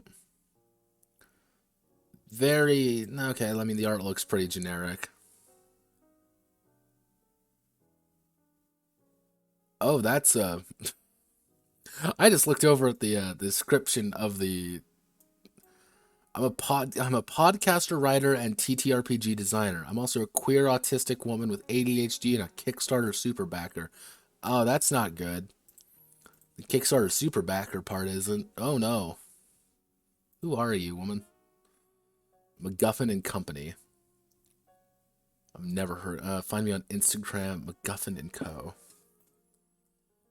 My Max Breyer. Who are you? Who are you? Smart games for cool weirdos. Patreon. How much money do you make on Patreon? Let me guess. You're gonna make a bit of. Oh Jesus! You make $1,500 a month. Fuck me. Holy shit! I'm doing the wrong thing. Maybe I should be a queer artist. But yeah, I mean, I'm interesting. French American. Oh, she's French. You know, no, you can't be everything. So okay, you're the actual. You're the system designer. Like you're the actual like system designer. You're the one who made the damn thing. But it also links right back there. So I'm assuming you're part of the team. Let's see. Now they're one half of MacGuffin and Company and get to spend nearly as much time as they love world building, pondering relative merits of D12 versus 2D6. 2D6 is technically better, and I will fight on that hill. Current favorites: Good Society, Camp Flying Moves, Black Code, Pit Crawl. What the fuck is Pit Crawler? Tell me your things. Micro-setting games. Okay, they got an itch to Planet Dune or... Oh, no. Oh, no. These aren't games. These are like 4-page nightmares that I have to look at and deal with. Okay, I'm interested. Like, I've always been fascinated in tarot games, so I mean, I'd like to see where this goes. They already got funded. Like they were overfunded at this point. So being shine on Crazy Diamond, you do you. But I would be curious to see where it goes. And the Girl Genius game continues to make money. Holy shit. Let's see. Is there anything else really fun and exciting? No, it's pretty dull. It is delightfully dull. And I'm not feeling pretty good about Columba, the role-playing game here. I'm not feeling too confident about this one. They are 40% funded at 20 grand.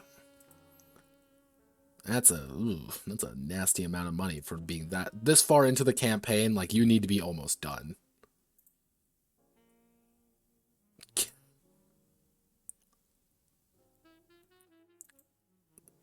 Let's see. It's already written. Pay for the translation.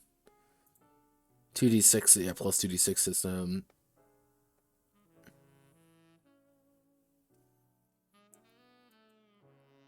Wait, did they use Yoruba myth? Yes, Yoruba myth. Yeah, Yoruba. Oh, my friends from Lagos will probably get fucking pissed at me about saying that. Most of them are fucking Ibu.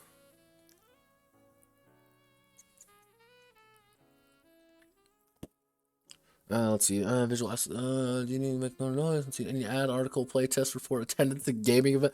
You need to make more noise about this niche Portuguese, niche Brazilian Afro-inspired game that you need $50,000 to make work. $50,000. Whoo boy. Whoo boy.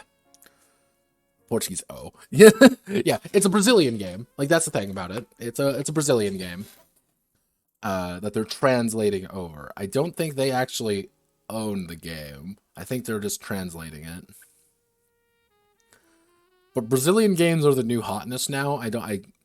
I've noticed that over time. Like Brazilian games are the hotness. That is what you translate over to English. Because I think a majority of the time they are just simpler to translate to. So yeah, I don't think there isn't really Earthdawn 4th edition. That's cool, I guess. Well, Kickstarter was kind of a bust. Nothing too interesting there. So let's look at my absolute nightmare. What I every day where I drink from. Welcome to itch.io, a nightmare zone where nothing is good and all is nothing. So stranger. Let's see, Scoundrels Guild and their magic crabs. Oh. Oh no. Her ley lines. Shrill history of magical wilderness. Also, I cut my finger. Ow. Oh, actually, can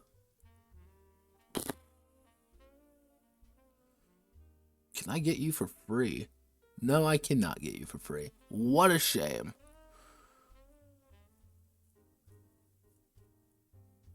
Mini games. Oh.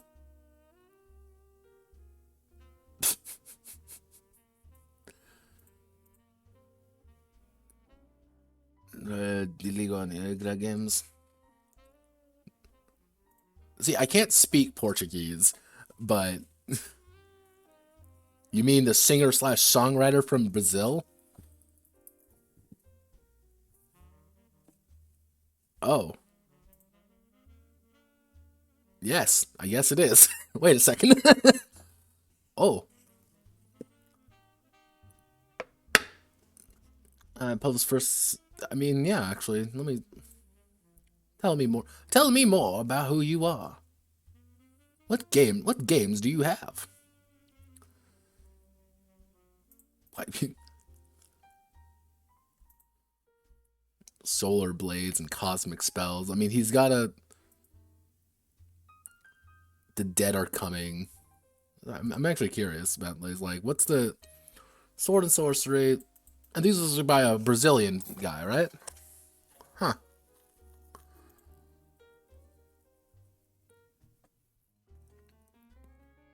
See, I don't want to be that guy. You see this guy in the corner here? Like, that guy just doesn't know what he's doing here. He's got 2 knives and a dream. Like, there's some lady who's, like, just doing, like, a fucking pom-pom ready to, stab a bitch. You know, the Argentinian twink over here is blasting some of the magic. Like, that guy just has 2 knives, and he's just here for fun. Like, he doesn't want to be here. Let's see, the dead are coming. Minimalist, classically inspired, Alright. Yeah, well, I'll have to look through this guy. Look at this guy. I will. Here's what I'll actually do. I will actually put a note for myself here. I'll put it in submissions. My own submissions, just to know, just so I know I can keep it. That's actually kind of cool. Okay, I'm down.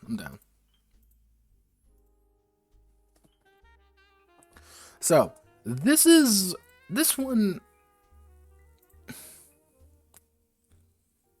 Oh, neat. So this is Nova. Now, Nova's fascinating because someone in my server has been talking about this one because he's been trying to make a Lumen game. Yes, he's been trying to make a Lumen game, and he's been talking about Nova quite a bit, and he has a very odd opinion on it. which I need to read through it to confirm it. But he's saying like you don't need to you don't actually play the game, because how the system works is that it plays itself. Like as you continue, the game almost plays itself completely. That it is almost considered a computer program. I would be completely interested to see if that is the case, and I would want to see if it works. Also, +1 XP, these are the guys who actually did Beers and Beyond. This game is also $20. Holy shit. Fuck me. But this is also the guy who made the Lumen. Like, this is the thing. This is the guy who made the Lumen RPGs.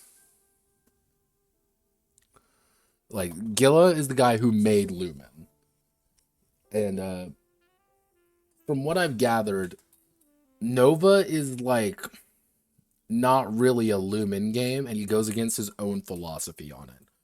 So, am I saying that the creator of Lumen took it behind the shed and just fucking executed that bitch? I don't know yet. But am I saying he's gonna old yeller that bitch? I hope so, because Lumen sucks. Actually, I should take that back. I don't hate Lumen. I just get very bored of like Lumen became like PBTA for a while though. Like everything was Lumen. Your dog had Lumen. Your cat had a Lumen game. But I'm interested where the hills are watching. I wonder what that's inspired by. Unqualified. Huh. 3 koalas in a trench coat.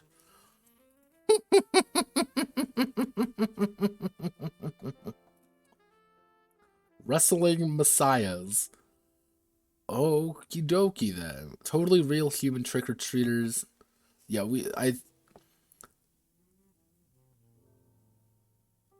Oh no. No.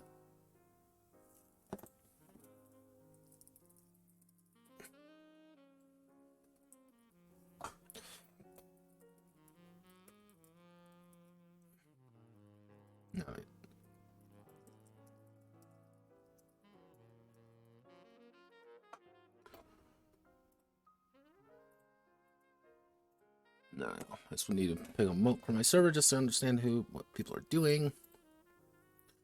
So let's see. We have Wrestling Messiahs. Cool. I'm down with being a Messiah. El Santo and the Blue Demon rise again. Let me guess. Is it literally going to be like 3 pages? Yeah, probably. Look, everybody. Look. Look. It's Squid Game. You like Squid Game? Slater and Felix. Ah!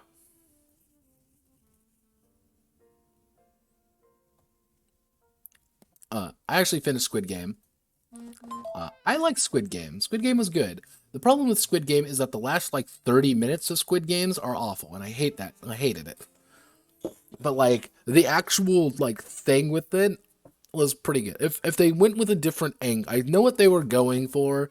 I think it was the wrong angle. I think it was the wrong angle to go with it. And I hope they don't try to make like a second season with that concept, because I don't think that was very strong. Hey, look, it's me, everybody. Go look at my itch.io page now, please. Please. I'm begging you.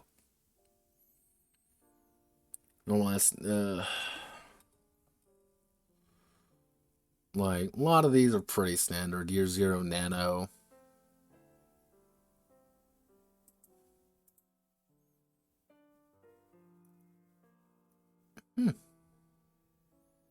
I wonder if Varric knows about this.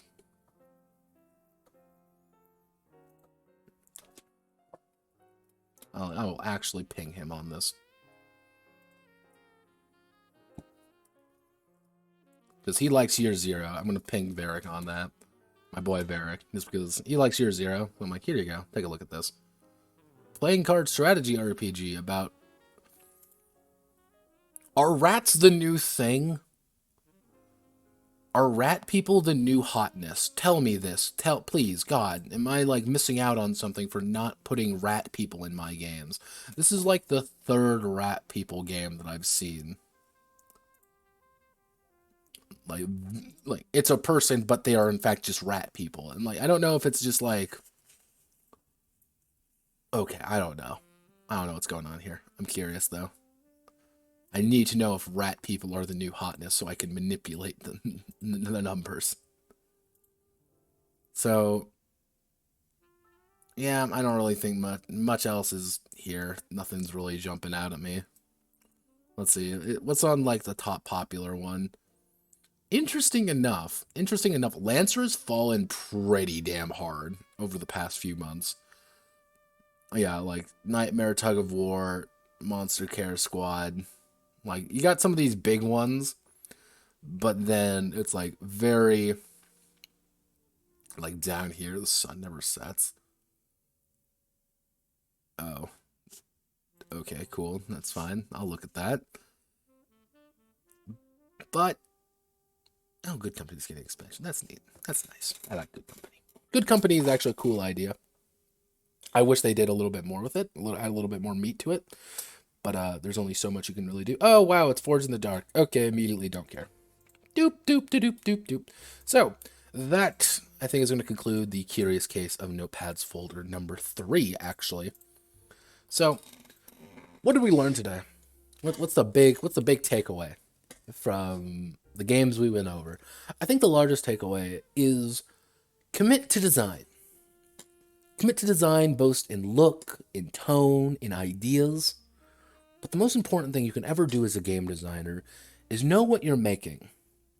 And don't try to make something it isn't.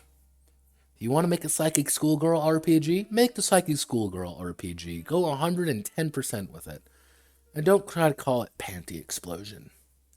If you want to make a cool JoJo game, go for it. Just kind of understand where you're going with it. But I hope you all enjoyed yourself. My name is Notepad Anon. This will be up. This will be a VOD, of course, on Twitch, so you can feel free to watch that. And I will upload this to YouTube. I'm gonna try to get everything uploaded to YouTube by Sunday. I'm gonna try to get as much the stuff uploaded as I can, or at least in a good place where I can like finally, ascertain. Like I have a bunch of stuff in just not doing anything. Like, here, give me 1 second. I'll bring this up because.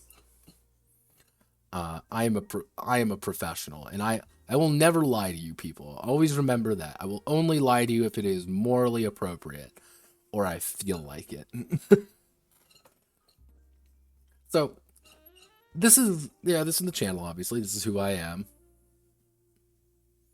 And someone posted the entire USS Liberty incident.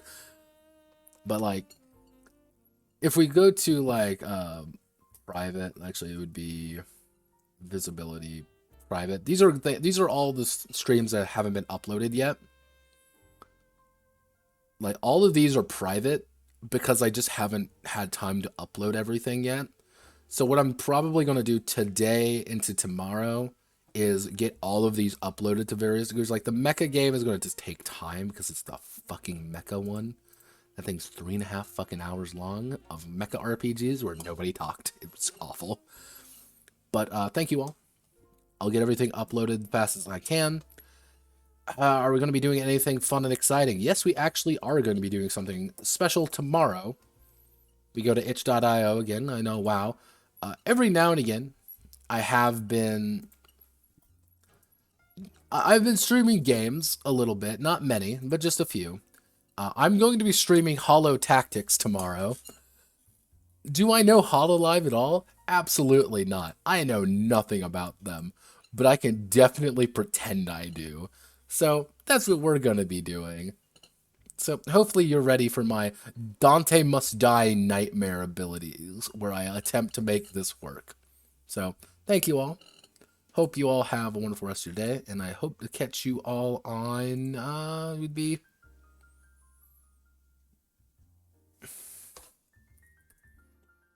and I hope you all have a wonderful rest of your day. I will disappear now. Godspeed.